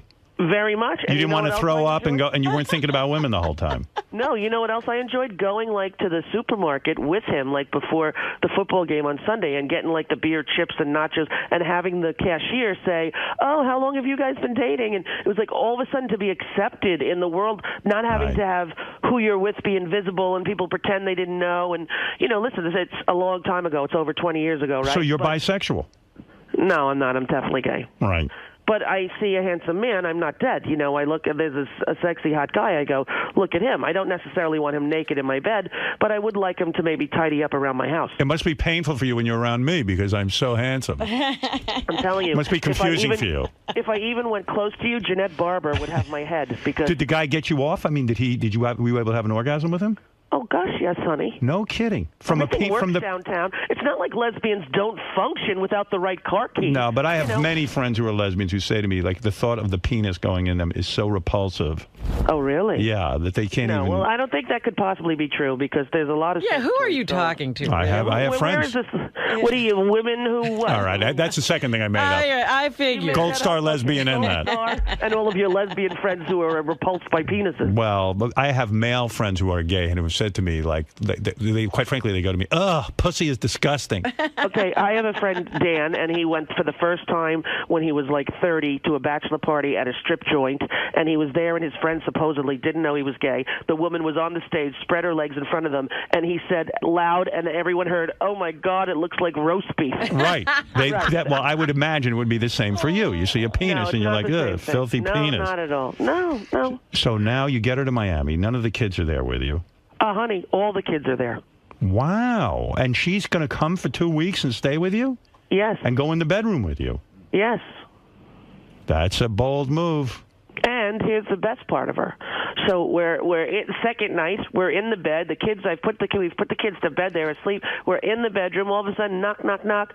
Come in, and in comes Vivi. I can't sleep in my room, and I'm thinking, oh dear God. And then in comes Blakey. Mom, if Vivi's going to stay in here. And the then hot Chelsea girlfriend comes- is laying there in lingerie and. Yeah. Ay, vey. And you know what she does? She goes, "Come on," and moves over. Oh, that was a good move on her part. Not only it's innate. It was an innate thing, and I thought to myself, This is so perfect, right? How was the first night of making love? Awkward because I know you're shy. Were you Correct. able? Were you able to get off, or were you so shy that you dried up? I was no, honey. No, when mommy's on bioidenticals, and trust me, downtown Niagara Falls. Because But, you're on what? Biomedicals? Bioidentical hormones. Beth doesn't have this yet. When she gets to be my age, Is this because of menopause? Yes, honey. And it introduces female hormones and makes you wetter. If you don't keeps have everything hormones, working. It makes. Are you on it, Robin? No, I'm fine. No, you're not. You've Yes, told me I you've am. had to use KY. Never. I lied. No, you didn't. I did not. She made that up. That's like the Astro Glide Star hetero. Do you have to worry about safe sex the first time you're with her? Like, do you guys go get checked out, or you have to do dental dams and all that? No. Dental dam. Yeah, dental dam. You know, it's very, very rare for a woman to give another woman a sexually transmitted disease. Well, can I tell you what I just read? It doesn't happen. You want to I'm know? not saying- You want to know what I just read? What? That when oral sex occurs, like if I go down on a woman, that now they think it's a leading cause of throat cancer. Because, yeah, it was in the New York Times. I'm not making this up from some tabloid. I'm talking about the greatest newspaper in the world. If you go down on a woman and you get the human papillomavirus in your throat, that's different. yeah, you get throat cancer 9 times out honey, of 10. But that's if somebody has HPV, if they Right. have warts. Right. Which I would hope you would notice while you were downtown. Please, what am I go down there with a flashlight?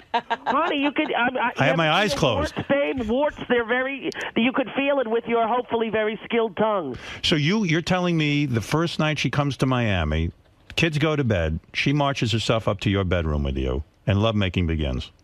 Yes, but honey, I was already in love with her. No, Right? I understand you're in love. She's Yeah. there, but now it's time to physically act out your love. Yeah, right. And it So was does she nerve-wracking do you for me. remove her clothing one piece at a time very slowly? Oh no, like Howard, this feels like a Penthouse Forum letter.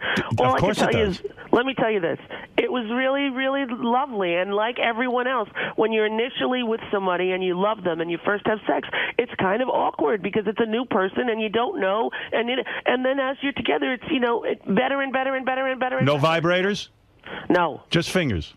just body parts, just doing it just like you and Beth. Wow. No toys, No toys, nothing. Pure No toys. pure human love. pure skin on skin. That's And when it. she took her clothes off, was it amazing? every time that she does, it is. In other words, no I say to cellulite. her, you look like a Barbie. You look like a human Barbie. And right? she loves when you say that. That's the thing. Here's something I found out that's shocking. That women who are beautiful, like Beth, like Mish, I assumed in my life that those beautiful women know it. No. And that I'm stunned by Beth this. told me last night how ugly she is. Oh, God. I said, thank God you think that, because that helps me to take advantage of how beautiful you are. Well, I can't sort of believe that, I can't believe that they don't live knowing it. I think if you're like the normalish woman like me, right, like chubby and overweight, whatever, you don't pay attention to stuff like makeup and lingerie, you assume that those super girly, sexy, beautiful women walk around with an air of, aren't I the goods? Were you ashamed of your body? Were you like, I'm not good enough to take my clothes off, let's put the lights down, I don't want you to see me? Yes. You were. Did you keep I your always shirt on? am. Do you keep your shirt on? Oh, no, honey. No, it's not like ashamed, like, oh, don't look. But, listen, I'm 200 pounds. She's 100 pounds. Right. I was afraid I would roll over and smother her in the bed. I didn't know. It was like, honey, be careful, because I don't know if you're used to be, but she's so... Do you suck in your stomach? Do you start to worry, like, hey, I'll try and look good here, and like, I'll try to look Next time I'm thinner? there, I will actually show you my stomach, and the sucking in hardly even helps.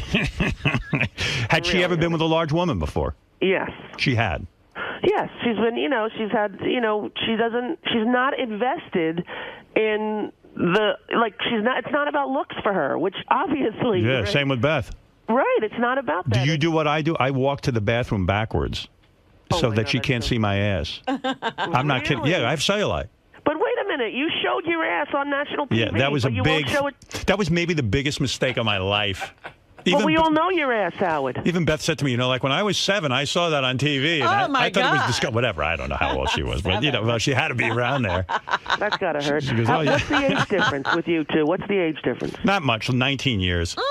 But 19? I look incredibly young. So I know you do. I've been around you. It's hard. The pheromones are flying. Yeah, it doesn't look weird at all when she's with me because, listen. You're evenly matched. Beth's turning 40, and I'm 57. Yeah. Well, honestly, you do look pretty amazing, Howard. I got to tell you. Exactly. You always So do keep you. Fit.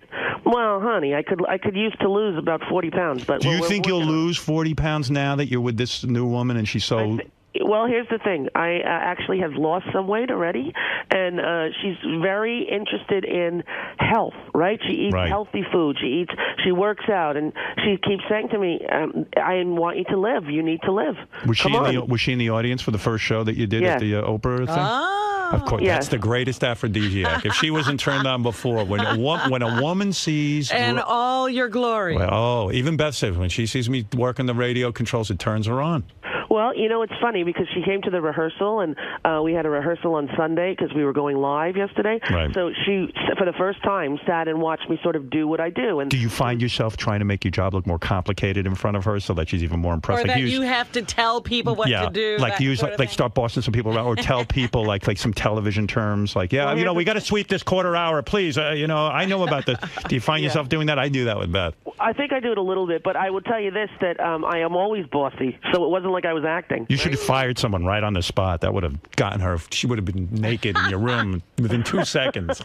With all the kids, that wouldn't have been good. But she was sitting with the kids, and so I didn't even realize that it was, it's the first time she sort of had seen me, like, in that work professional mode of being the boss. And so I was doing what I do. Like, we're not going to use the 2-shot. We're going to use the 1. Yeah. Please have the jib when the boys come out. I was doing all that, but it was real, right? And then we go out to dinner, and she goes, it was amazingly exciting to watch you do. I'm like, to watch me at rehearsal in my sweatpants? She's like, honestly, honey, you don't know. I was like, oh, my God, you're going to have to come to work with me every day. Are you making love to her every day? Well, honey, it's pretty new, and I would say we have a very affectionate relationship. Do you ever make love with her back in your office at work? I have not, no, because there's many people here, and there's usually at least a child or two. Are you guys obnoxiously affectionate in front of the staff, or do you keep that under wraps? I don't think obnoxiously, but my children do say, like my 11-year-old boy, Mom, get a room, which is now his favorite line. So every night you're making love to this beautiful woman? I wouldn't say, every night, honey, I'm 49 and I'm tired. And when I did, the build up to this show, we did 2 rehearsal shows every day because I couldn't get it right. I was, it's an hour show, right? The shortest I ever did when we were on tape, not live, like we did last night, like we're going to be from now on. Right. I did an hour and 22. Wow. And I was like, what the hell is happening? Right. I couldn't get it to an hour. And so then the Thursday, I was really frustrated. We had done this piece with the Broadway kids from my school dancing, and Javier Colon was singing, and I came up and said at the end, thank you, kids, give Javier some love. And they all just spontaneously ran and grabbed him, and I said, what do you have to say to him? And they all in unison said, thank you, it was adorable. And I said, we'll be right back after this. And then I hear from the booth, we're going to have to do that again. You forgot to do the NBC plug. You did not say NBC, the voice on NBC. I'm like, I'm not doing it again. Listen to me. Listen to me. If those imbeciles who run that OWN network had any brains, they got no programming. They have no ratings. Honey, it's hard to start a network. Listen to me. If you want to go an hour and a half. You think they should just let her go? Let her go. What else they got to do? What, they got to get to what? Reruns of what? Well, so don't they have some kind of Oprah show on after? They do. They have a brand new Oprah show. Start the Oprah show. Start the Oprah show. And let's say Rosie goes an hour and 25 minutes. So start the show. It is an Oprah show, though. So what? Well, all they got is empty slots. Well, we got to have programming for commercials, but you have to remember when networks started, like Fox, they just did one night. Right. When CNN was on, nobody watched it for 3 years. The normal platform to launch a network on cable is anywhere from 3 to 7 years. But that's why I'm saying they got you. You're high profile. You're getting great reviews already. Let her go. Do your thing. Give her a 4-hour show. Why does it have to be? Let her go for 4 hours. Who cares? All of a sudden I'm going to be doing Sabago Gigante. No, but I'm saying if you're there anyway and you feel like going, go. It's live. Go for it. Well, I got to tell you, we had Russell Brand. Have you had him on your show? Many times. Fabulous guy. Genius, too. Right. Yeah. This guy's a genius. And he could have went forever. Right. I actually hated it. Hated having to say, we'll be right back with the game. I wanted to just stay with him. So why didn't you? And then we have an hour. It's a regular TV show. We have an hour. But why can't you say, listen, they've got nothing on. The entire day gets 0 ratings. Well, they got Rosie has a new girlfriend. She wants to get back to her. No, she doesn't. Listen, she's got plenty of time. How long can you, in a session, can you make love to her? I know gay women will go for hours. Yeah. Of course we will. Right. Because there's no, it's not as though one and we're done. I have to run out and get a blue pill, right? There's lots of caressing and touching and all the stuff that apparently bores you men. Well, we you know just what? do for hours. I'll let you know something. I'll let you know the secret about this man. Yeah. I like all that stuff. But I've heard that about Beth you. is bored, but she wants it. Get off. It. She's like, let's go. Oh, really? Oh, Stop yeah. with all the fooling around. She doesn't. She is very different. Well, she's definitely not a lesbian. I can tell you that. No, she's not. I told you what happened. Beth went for a massage. These women. Did you hear this, Rosie? I did not. What's the massage This is some sexy story. You got to hear this. Well, there's another massage story I'm not even going to go into, but just the other day, she stops in some place. It's a little nail salon. Little nail salon. Right. Korean woman. So Beth's sitting there waiting for a nail salon. She says, oh, do you do those massages? Like the chair massage. The chair massage. Right. They do like your neck and your arms. Right. The woman goes, you'll come to back room. Beth goes, oh, okay. She thought it was a little weird. Goes to the back room. She puts her neck in the thing, Put her face in the cradle. Yeah, you understand. Yeah. Well, a couple of minutes later, she goes, the Korean woman goes, do you mind? And she goes, what? She goes, take shirt. So she lifts Beth's shirt off and takes her bra off and starts to rub her sides and her breasts. Seriously? I swear to God. And she's telling me this. So I go, don't you know that's inappropriate? And she goes, well, yeah, but it felt good. I said, okay, wait. Yeah. She went to get a mani-pedi, Right. and she got a boob massage? Yeah. And then a guy walked back there, and she says it was nothing. I said, are you... What? I don't even... She's like little Annie Fanny. She's just like... Did you ever read Playboy, little Annie Fanny? No. Everywhere she went, people were taking her top off and doing things to her. Wow. And so what did Beth do? Was there a happy ending? That's what I said. I said, honey, did you get up and leave? She goes, no. She rubbed me and it felt good. And then she was done, and it was about 15 minutes, and that was it. Oh, so she didn't try to go downtown? No. But she did say she rubbed her thighs. Yeah, because she was wearing cutoffs.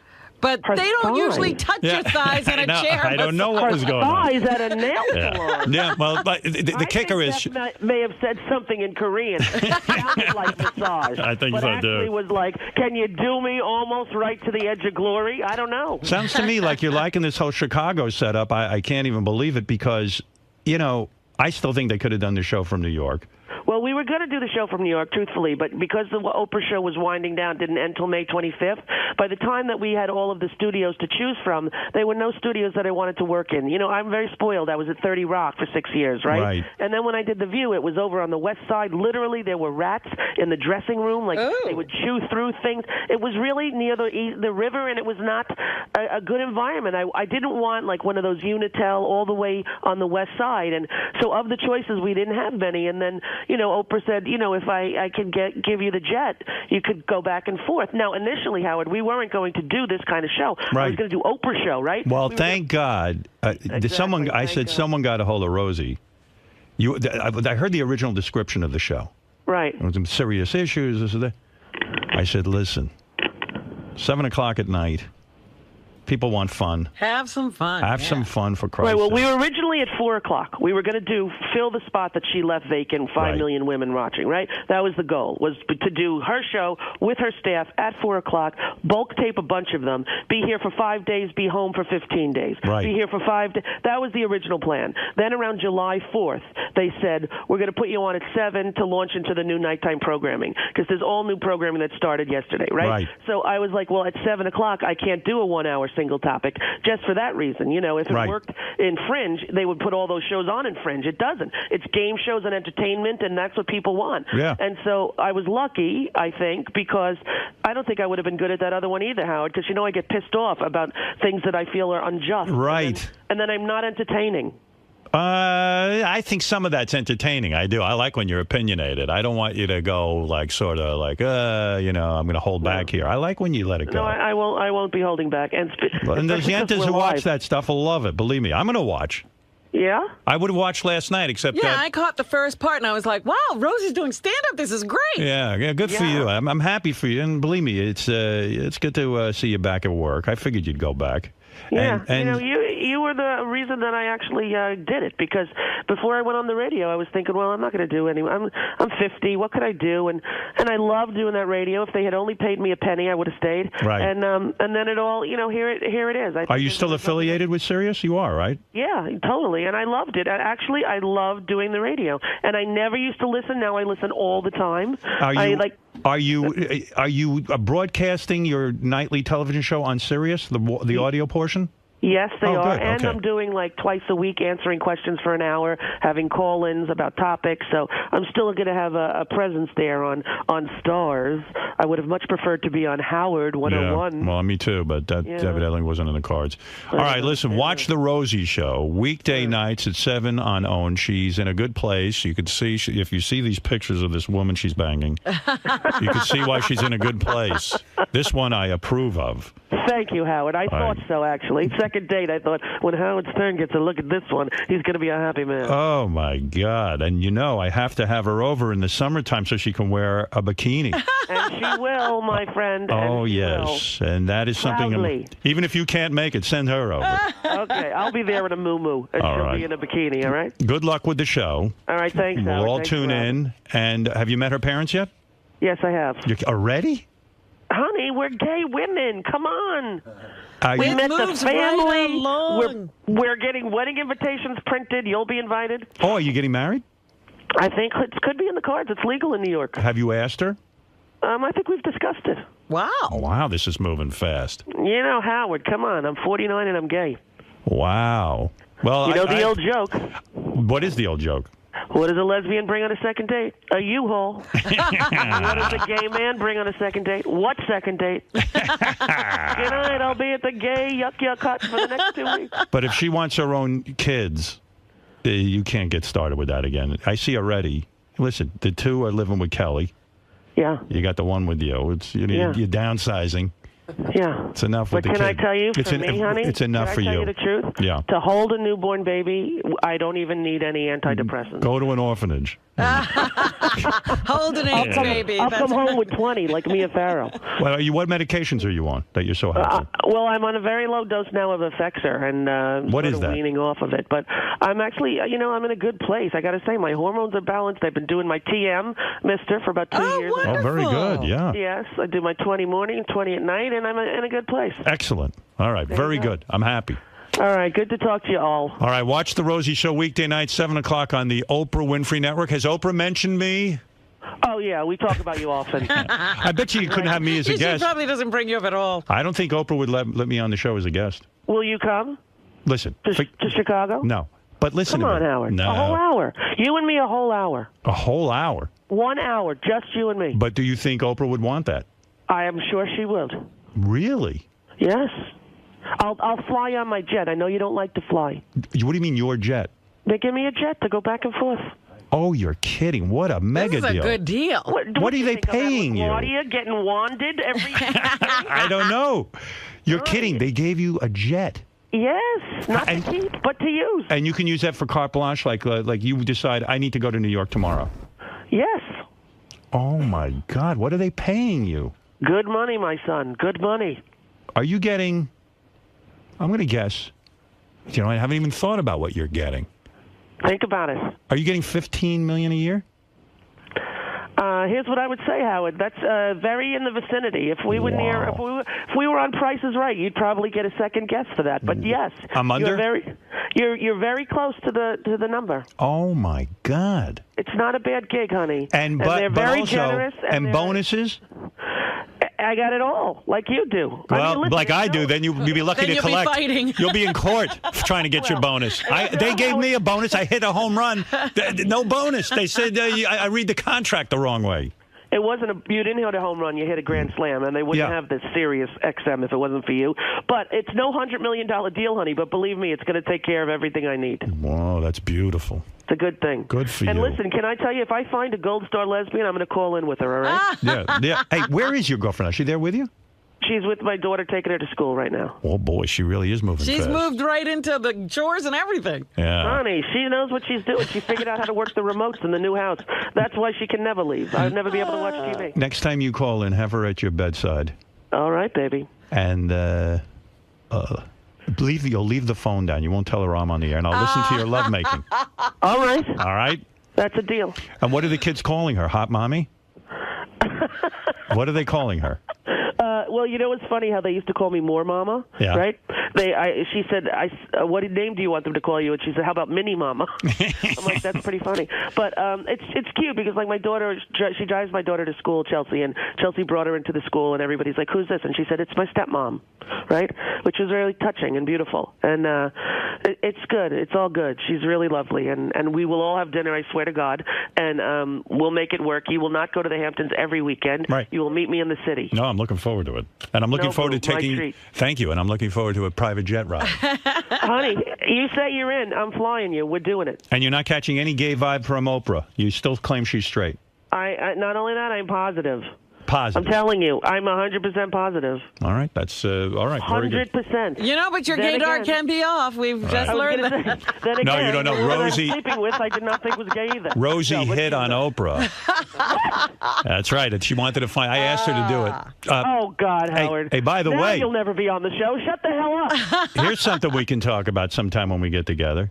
All right. So I was invited to a party at someone's house. Yeah. I walk in, they say, Barbara Streisand wants to talk to you. Oh, my Lord. When was this?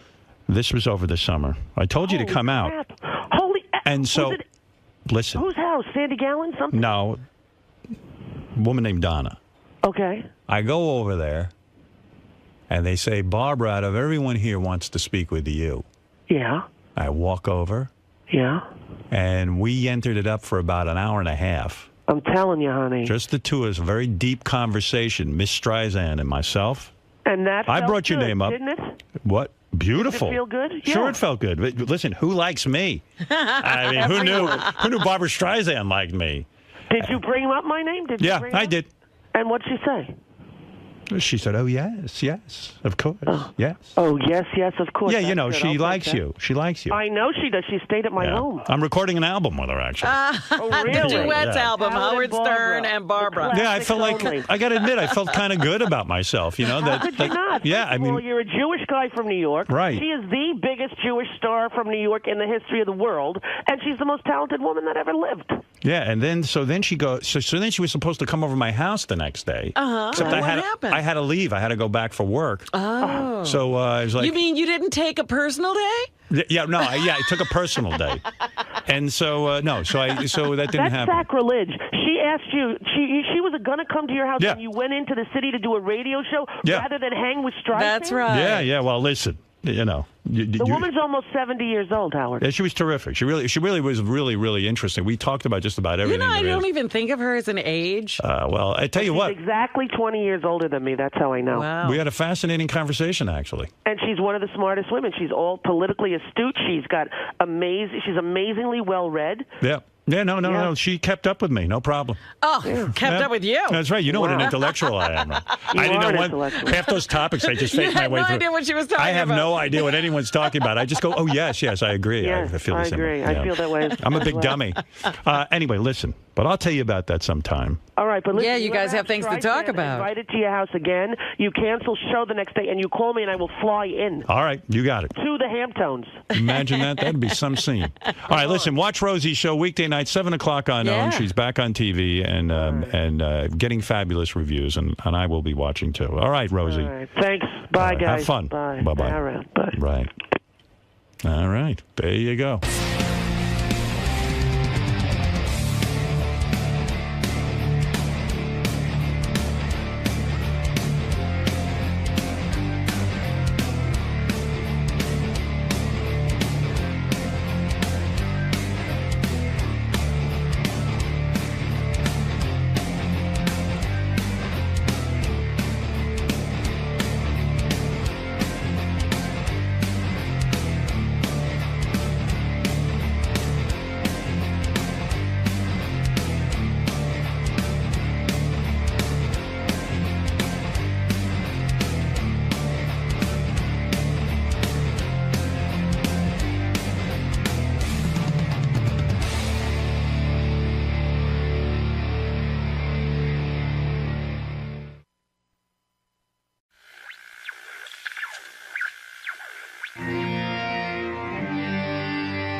John Lieberman's here with the headlines from the Howard 100 newsroom. This guy works his ass off. If you're doing something wrong, he's going to find out. So just give yourself up right now.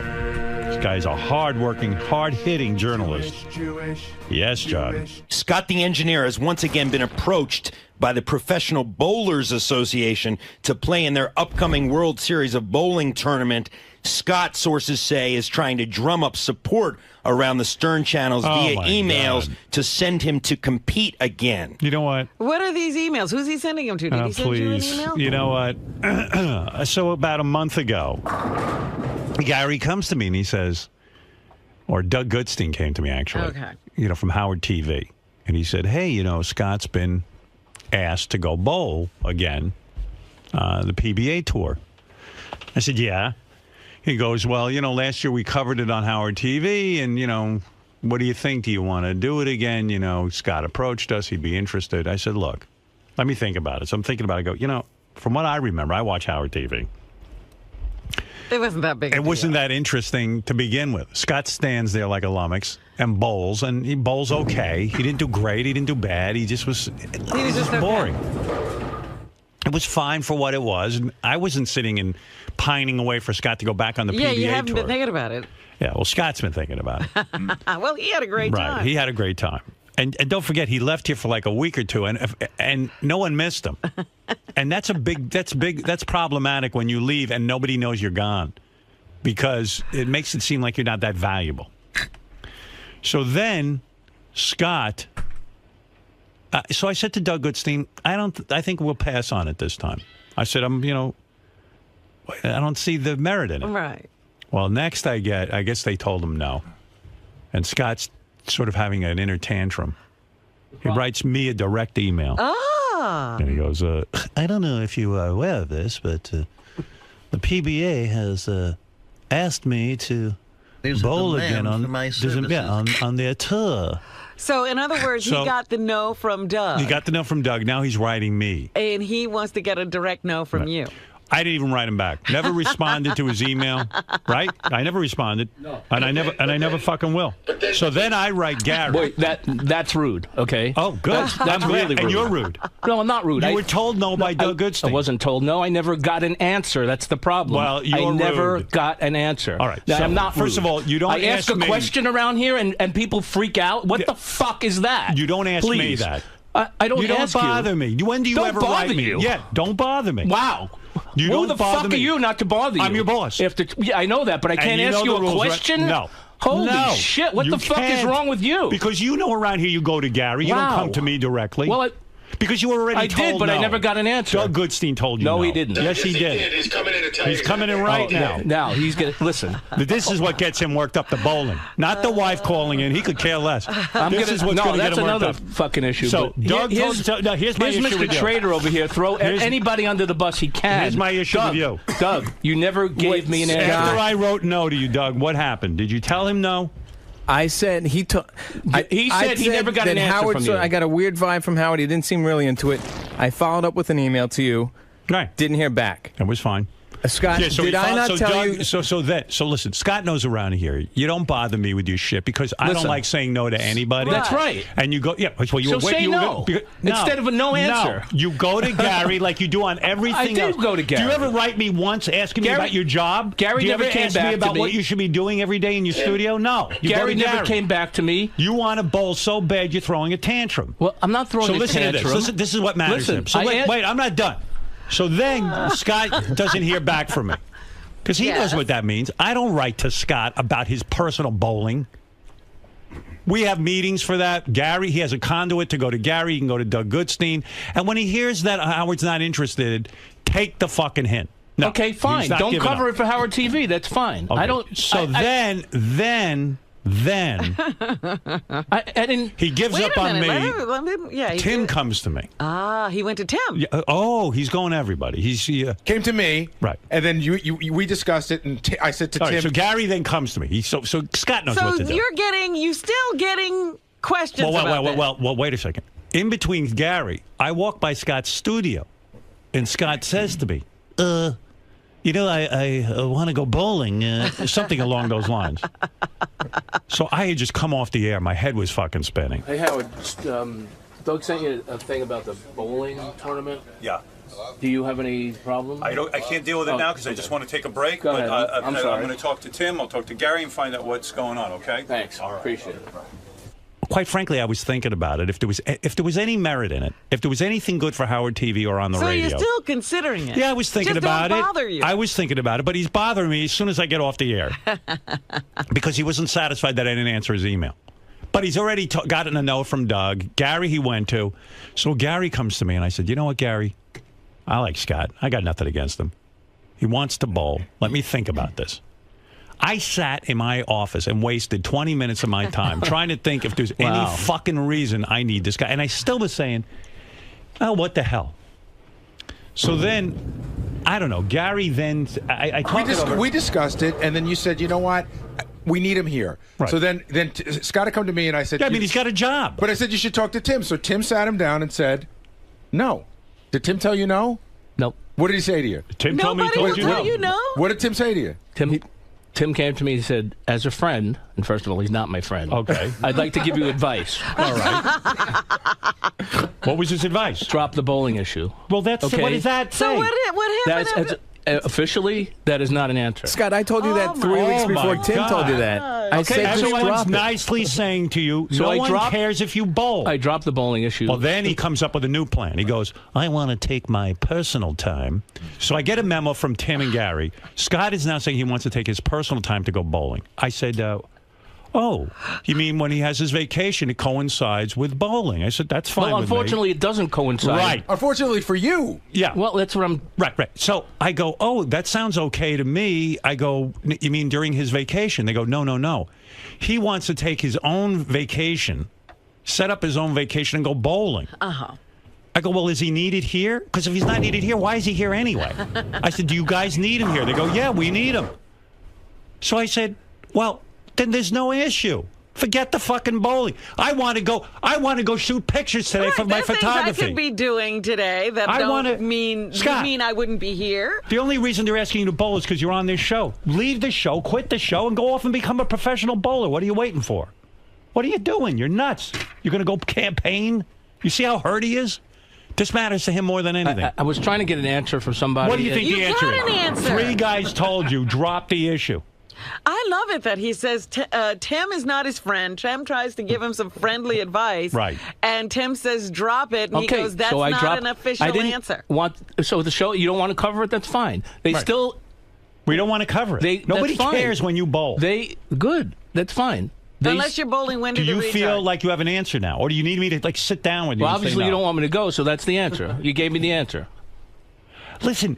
You gave me the answer. I want you to have everything in life you should have. I get it. But you got a job. Listen, you're not 12 years old. No, I'm not 12 You got years a old. job. Okay, so... Either you're needed here. I do asked have a job. around. I said, does anyone need Scott here? They told me yes. I was shocked. Oh, wow. As much as you are. Yeah, right. Isn't it nice that people need you? Very nice. So that's more important than going to fucking bowl. What is it? Is there some free time you have that you could participate in this a little bit? No, unfortunately, it happens during a week that the show is here. Oh. 3 days, Well, there you go. So there's your answer. You can't bowl. Okay. Wow. I got an answer. Right. I was looking for an answer. You didn't have an answer. You got 5 answers. You got 20 answers from 20 Doug people. never gave me an answer. Gary never gave me an answer. You never gave me an answer. What did Doug Tim, say to you? Off the Doug record. said, we're not interested. Tim said, hey, drop the bowling issue. No one's interested. Gary said to you, it's not going to happen. Okay, so fine. What answer were you looking for? As far as writing me, the one time you wrote me a personal note is to ask about bowling. I don't know whether you're needed around here for bowling. I mean, Okay, it's an outrageous question. I don't have anything to do with that. Gary around here answers all of your questions. Okay. That's the pack. All of a sudden, you break protocol around here with the dumb bowling. Meanwhile, you got the answer from 20 guys. I went to Doug first. I didn't go to you. You went to Doug. And you he went gave to you an Gary. answer. Doug showed interest, and he said it would be a good follow-up. Right. Okay, that's Doug. And I told Doug he's out of his fucking mind. Because we do the behind-the-scenes show now. It'd be more. Scott. It's boring. Okay. Watching you bowl is like watching paint dry. You get it. My I get it. fans I get who it. pay for Howard TV don't want to sit and look at your fucking bowling. I get it. I know this. What? Listen, I'm sorry. I want to do something today too. I don't want to be here today. What should I do? Who am I going to cry to? Really? Then I was just asking for some personal time off, 3 days. Listen to me. Personal time. I want personal time. Oh my God! You really do? Yeah. Okay. You don't get it. You still don't get enough. Scott, can I have? No, I don't. Really? I want more personal time. Can I have it? You can have. Obviously, you're laughing about my personal time. Your personal time matters. Mine doesn't. I didn't say it doesn't, but personal time. I said to Gary, I never heard this around here. What is personal time? It's vacation time that I get from the company. No, wait a second. I said if it's Scott's vacation, of course he can have it. Well, it's vacation time. But I heard time. that you have scheduled vacation. It's not right. And Gary explained this. Explain it to him again. Okay. Personal vacation time is vacation time that you get. We've all agreed, since we've all worked here, that we all take vacation together. Otherwise, it's anarchy. I do that. Personal days. Here, you know what personal days are for. You're like a factory worker, but you know better. Personal days are for a funeral, a family emergency. Not to bowl. Not to bowl. That's not a personal day. That's why I was asking if it would be they told you no. I know they told you no. I explained what I got. The answers I got. What do you think the answer is? Did anyone say yes? No one said yes. Did anyone say it was a good idea? Did anyone say, I think this might work? Tim said to you, I would drop this if I were you, Scott. Your boss, your direct boss said, I would drop this. Listen, I got news for you. I'm going to give you some advice. As your friend, I consider myself a friend of yours. Maybe not Tim. Maybe you don't consider him a friend. The kind of passion you have for this bowling is the passion you should have for when my equipment breaks. I do. Okay. That's what you should be excited about. Forget bowling. Bowling is for going once a week with your friends. You get a little drunk. You get away from the wife. And you sit there and you throw that stupid ball at those dumb fucking pins. Right. The way he yelled at you, Howard, when he walked in, I wish I heard that tone of voice when Lady Gaga's microphone didn't work. Right. You'll never see him erupt.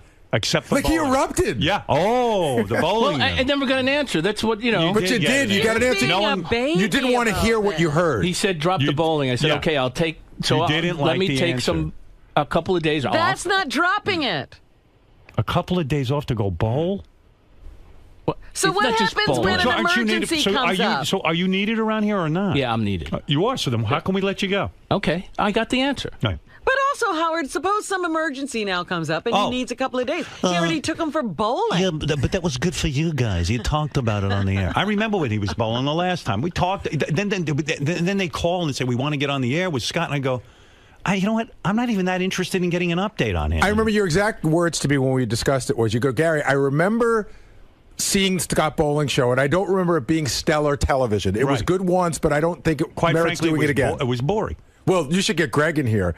Greg said it was the most boring week of his life. He said they shot like 80 hours to get like 10 minutes. Is, I want to do a Robin dating show. I can't get a budget for that. No, please send Scott. Oh no, no. Well, you know what I mean. Well, everything was paid for. It wasn't. You didn't have to have a budget. No, I understand that, but my guys, they get paid to sit there and stare at your ass for 80 hours. In other words, the crew has to be paid. Right. Okay. Yeah. Not you. Look, Scott may have a future in bowling because the PBA CEO tells us his skills have impressed the other bowlers. Let me tell you what impressed us. All right. Here's what impressed the PBA. When I talk about it, they get attention. Nobody pays attention to bowling until I talk about it. It's got nothing to do with Scott. They're not looking for. If Scott wasn't on this show, there'd be no bowling. Why didn't they say quit, Scott, and come on the tour? Well, they did invite me, even if I said. Well, there you go. They invited me without coverage. They said if Howard doesn't want to cover it, you're still welcome to bowl. So go bowl. I can't because I. You got a job. I'm so sorry you've got a job. Then I asked for Scott. I'm so sorry for the days off. I mean, Robin, do you have anything you want to do? It's just. I'll tell you what I want to do. What do you want to do? I can find something. It was just a question. Everybody freaks out from a question. Should Robin leave now? She's got something she has to do. She doesn't want to say what it is. Okay. So for the female thing. I'll tell you what I want to do. I was just telling John Hine this. I've always wanted to go to the Super Bowl. Always wanted to go. It's on a Sunday night. Go ahead. Okay, so I've investigated it a million times. About 4 years ago, I actually got a friend was going to let me jump on his private jet home from Phoenix. Go ahead. But I still was nervous about when we'd land, so I found out we were going to land scheduled to land somewhere between 4 and 5, and that made me nervous. So I spoke to the guy that runs all the private jets in the country.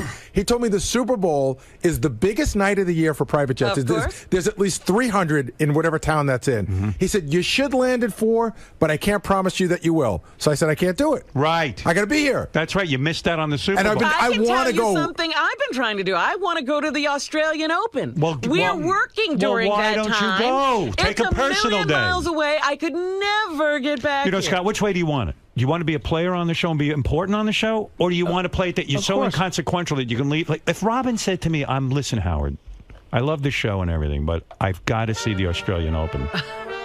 I would tell her you're out of your fucking mind. I need somebody here working with me. Okay, I got an answer. I'm not bitching about. You had an answer I didn't have 20 an times answer. ago. Can I just say one more thing, Howard, just for Scott? And I do mean this as a friend. You know that you've been butting heads with Tim and management about stuff here. Do you think when stuff like that's going on, it's a good time to say, can I take 2 days off when you're trying to show them your importance here and that we do need you? He wants it both ways. I'm unimportant. I'm important. No, I wanted an answer, an official. But yes, writing no. me is, no offense, I'm not trying to sound like some kind of asshole, but like, you know what? If I work at Microsoft, let me say something. I got a brother-in-law who works at Microsoft. He doesn't have Bill Gates' home email, and he doesn't sit there and fucking hassle him. You understand what I'm saying? I understand that. About his personal days. That's something Gary handles here. That's his job. I wouldn't have Gary. If I want people contacting me, what do I need him for, those big teeth? Wow, I had no idea. Oh, you don't even know what goes on. You're protected. You were off in England during the death of Steve Jobs. You're protected from assholes like me. You're not Sorry. an asshole. Sorry, I asked a question. I mean, that's all I was trying. That's all I was trying to do was ask a question. I want to be home with my wife. I mean, okay. All right, you know. By the way, how'd that go when you got home last night? I'm not making any comments. Yes, dear. Really? Bad It night? wasn't good? He is a jerk. We asked him about it first thing this morning, and What'd he was say? stoic. He said, everything's fine. I said, did you sleep on the couch? That He I'm says, interested in covering. Well, of course. Yeah, can we send some cameras there? I said, did you sleep on the couch? He's like, I never sleep on the couch. I was like, well, did you sleep in a different room? I sleep in a box in the garage. What did he say? He's the Lord of the Manor. Of course he is. said the floor was a little hard. I am the king of my castle. You had to sleep in a different room? No. Oy vey. Well, what was the problem? I slept in another state. The problem? Yeah, was there a problem? You didn't do anything wrong. Well, no, I didn't think so. I mean, people piled on in the wrap-up show too, and I don't know anything about that. Ralph and Richie, and so that I didn't think was fair. So yeah, I mean, when you get involved with people on this show, right, things can go wrong. Right, absolutely. But you're not to blame. Listen, your wife decided to call in. Who told her to do that? That was crazy. I love when if your wife called in every day, I'd be happy. I know. Then you could go bowl because then I'd have her. I wouldn't be happy. I'd hire her in a minute. I wouldn't be happy. Right. But people on the wrap-up show suggested callers that I didn't defend my wife. Oh, really? I thought that, Well, how are you supposed to defend her? She was doing fine on her own. That's what She's I said. a firecracker. That was my answer. She didn't need you to defend her. Well, I defended her when I thought she needed defending. Right. When things got a little out of hand, I said, they accused her of wanting to leave early. I said, that was me. I had to leave early. Right. Wasn't her. She didn't have anything to do with that. You're a beaten man. You can't bowl, and you got to go home and Got to go to listen Vegas and that. bowl. That's right. Please. Yeah. So she was mad at you, but why was she mad at you? Who knows? She was a little upset. But did you argue or you just gave up? You know how it goes. Right. I'm not gonna, I'll go straight to the attic. I'm not gonna. Listen. Listen. Please let me go bowling. I know you love. I know you love bowling. Send me away for a week. I know you love bowling. I do. I know you do. Yeah, I do. And but listen, the Howard TV guys told me it was the most boring for week them. of their It was lives. boring. The TV show to me was boring. Okay, no offense. that's cool. I mean, watching you bowl. I'd rather watch Wendy. I'd rather put the resources into Wendy the retard bowling. If the PBA wants to put her on that tour, yeah, maybe I'll bring them out there. Right. But, no, I get it. It's not exciting. It really. I mean, it's That's terrible. why bowling is having a problem. I mean, but if you're asking me, and I don't like to get involved in this, but I would rather have my engineer here with me than hear that you're off bowling, which I can't really do anything with. Okay, that's. Fine. You know, It would be another thing if you were top of the PGA Tour, and if you don't go, you're going to miss $100 million payday. and you know what was weird? Like the whole premise was that like Scott's a good enough bowler that maybe he'll win the whole thing. No. Not only didn't he win the whole thing, like he wasn't even qualified. He was just sort of at the bottom. He wasn't the worst bowler. He wasn't a great bowler. It was just such a disappointment on every level. I'm not going to win the whole thing, obviously. Those guys are so good that I mean, it's. But we know, and you're boring, and it was that's the boring. only reason to take time off if you're the greatest. Like if Scott was bowling naked, okay, then I could see it'd be funny. All right, well, we can work something. Once. It doesn't take 80 hours to cover that. Believe me, no one wants to see me naked. You know, the words bowling and boring are almost identical, except for 2 letters. Think about it. I've thought about it. Oh, when I got that letter, the email at home. Your hair must have stood on end. I was just like, oh, shit. This fucking guy's asking me. I know I told Doug no, or I was thinking about it, but... Now I've got a personal email. And then right after the show, he comes up to me. Hey, did you get my email about bowling? And I was like, Scott, I'm on it. I'm aware of it. You know, someone will get back to you. What is it that gets into people around here? No, I was being pressured for an answer. They know that they're irritating you. Right. But they do it anyway. I didn't want to irritate because they know him. I'm a nice guy. Most guys would Are just fire him. scumbags, That's yeah. right. They were just like, they'd say, listen, get him out of here. Yeah, he asked a question, get him out of here. Right. No, I it's appreciate not, you can I ask me appreciate you anything valuing you me. want, but when it comes to that kind of stuff, that's Gary's job. You know what Gary's job I is. appreciate you value me as an employee, and Right. you want me here. Yeah, that's right. I get it. Yeah, what are we paying you for? No, I get it. I understand, and I'm grateful for All that. right, so go get to work. Okay. All right. Thank you. Thank you. Yeah, leave it there. Yeah, leave it there. Get to work.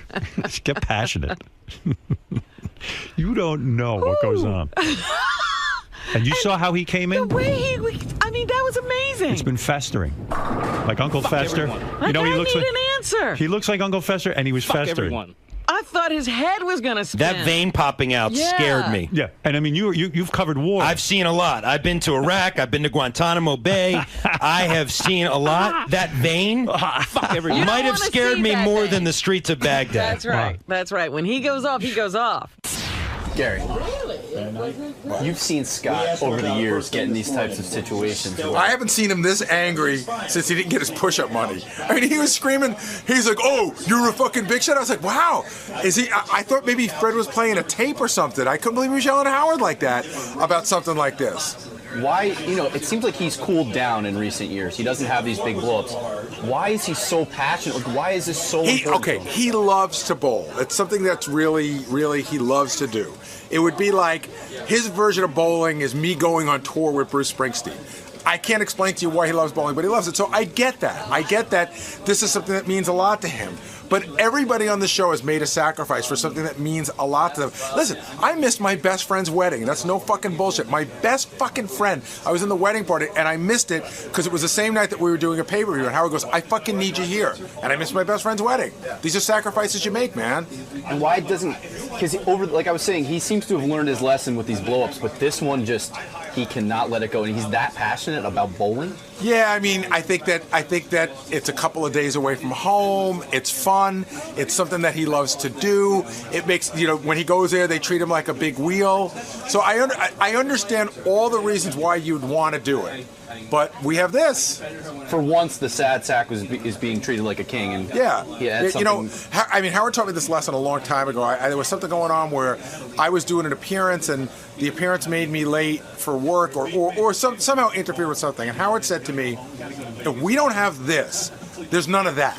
If we don't have this show, nobody's going to hire you for fucking appearance. Nobody's going to send you to go bowling. Nobody's sending you to the Super Bowl. Without this, doing this correctly, all the rest of that shit goes away." And so early on, I learned that this is the most important thing. This is the core of what everything else emanates from. And all of your passion and all of your drive should be concentrated solely on this foundation, which is the show that... Yeah, and then everything else is extra that you can pull off. Everything else is gravy.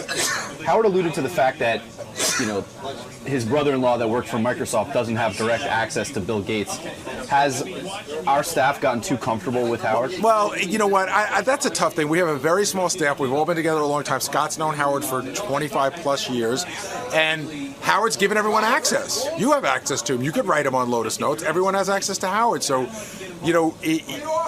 I wouldn't have done what Scott did, but Howard shouldn't be too surprised when that happens. If you're going to give people access, people are going to abuse it. Howard thinks when you give people access, everyone's going to think like him and respect it. But everybody doesn't respect everything in the world. That's a problem. So Scott's not necessarily so far off base or so wrong for emailing him directly, but No, I think he's wrong for doing it. I think Howard should be surprised. I don't think Howard should be so surprised about it. And he's also needling everyone around here to begin. I mean, this is where. Oh my God! Yeah, no. The news department said to me, everybody knew what was going on. I mean, Scott went to the news department, basically drumming up this story so that this would happen, hoping that it would be, let's let Scott go bowling. And now that it's come on the heels of the fact that his wife was on the air yesterday, it's kind of like the perfect storm for Scott's anger. Well, I do understand why he wants to go bowling. You know what he was doing to me for weeks? He would try to guilt me to doing more after I said, dude, the door's closed. Just drop it. He would say, you really fucked me. You know how much this means to me?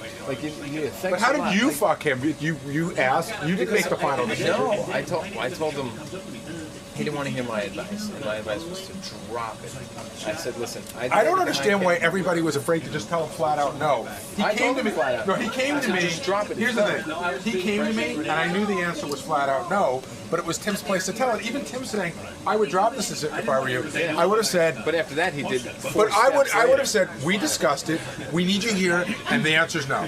I don't know why everyone's fucking tap dancing around. I told him. I said, "Drop it. It's done." No, but nobody said to him. I think what he wanted to hear was Howard said no. Yeah, but that's crazy because 3 people told him basically on behalf of Howard. No, I get it. I understand. Doug, this is vintage Scott, though, right? I mean, when he gets something in his head, It means a lot to him. We all get it. But you have a job. If it was a vacation week, this would be no issue. We'd be there, and he'd be there, and he'd be in all his glory. Here he comes. He's going to kill me. He's going right to me. He's going to blame me for everything. Watch him. Scott. And what's your problem? Why do you lie on the air? Why do you lie? You never gave me an answer. You never gave me an answer. Why do you lie? I can't speak on his behalf, but I told you no reply from him. You told me no reply. Is no. No reply to you. From your email to him means no. Tim told you no. Gary told you no. Gary never just told don't me. take it. Gary never Scott, told I didn't me lie at all. I told you there are no You told me he didn't response get from you didn't get an answer. That's to what you you told me. and to me means no. When Howard doesn't reply, if he was into it, he would say yes. So he didn't reply. Okay. How do you interpret that? No, drop it. I interpret that in my world as a no answer. Did I tell you? That's how I interpret Did I tell you? Did I when tell somebody you, doesn't did I answer, tell you that's 10 not a times? yes or a no. Did I tell you 10 times that you asked me to drop it? Did I? Okay, so I dropped you covering it. Yeah, but I dropped the whole thing, not just Mika. I said just drop the whole Drop thing. TV, drop everything. The PBA was still willing to have me there without any show involvement at all. I get that it's important to you, but you let your director go away to fucking L.A. with his wife and take a day off, okay? Is that the same thing or not? Well, I'm the boss. You're the boss, okay? He's the boss. No, he's the boss, okay? He's the boss. So how come DePace gets a day off to go with his wife? It wasn't even for him to go to L.A. and get a day off, and everybody's fine with that. But all of a sudden, the bullshit starts when. So don't bullshit me. Because he doesn't work for me. Yeah. You're comparing apples to You can yell at oranges. him about that. You work here. That's a separate company. So you want to yell at him about that? Let him yell at him about that. I get it, but he's getting on my case about taking the days off. No, I'm not. I would have no problem. It's not my call. I told you from deciphering You got no the answer. clear you told me. information You when got there's no no answer. replies. In my world, no answer is nothing. It's rude with no answer. That's my world. When somebody can't answer you, then it's rude. Okay? If you ask a simple question, I did. If you get a simple question, you get a simple answer. It wasn't a big fucking deal. One question deserves an answer. I get it. Okay? I told him he values my employment. All he would have had to say was, in a response, I guess it's 30 seconds is too much time for him. I get it that you like to bowl, but I need you here. You're a valuable employee. Sorry, maybe next time. End of sentence. That would have ended 1 month ago. All I needed was an answer 1 month ago. The whole thing would have been fucking over. I didn't perpetuate it. He did. He did. That's a valid point. I didn't. Okay. Everybody That's a valid sent me in a point. circle. That's a valid point. Two more quick things, then I got to run. Right. Richard Christie's new Charred Walls of the Damned album comes out today. Yeah. It's called Cold Winds on Timeless Days. Richard will be making some Does appearances he make any in money with Brooklyn these? tonight. He doesn't make any money with this music, does he? Because I don't think so, but I think he loves doing it, obviously. So. There were a ton of drums in here yesterday. What was he doing? I don't know, but I was thinking about Richard. You know, I got a copy of his record. We ought to play a little bit of it, And shouldn't we? yeah, I guess. But you know, it's a funny thing. He's such an accomplished drummer that if he had just kind of like hooked up with the right band, like he'd be the drummer. Oh, he would never hook up with the right band. Of course not. But he would be the drummer like in Metallica. Sure. There's no doubt he could handle that duty. Like when Lars was here, I wanted him actually to invite Richard up to play because he could handle it. But Right. Lars doesn't have a way of knowing that. Right.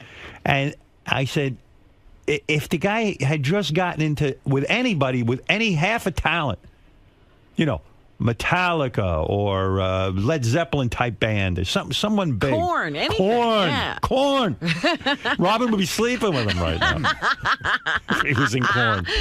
But he never hooked up. He sat in a garage, I think. He was in a warehouse, a storage warehouse. facility. Yeah, real quick.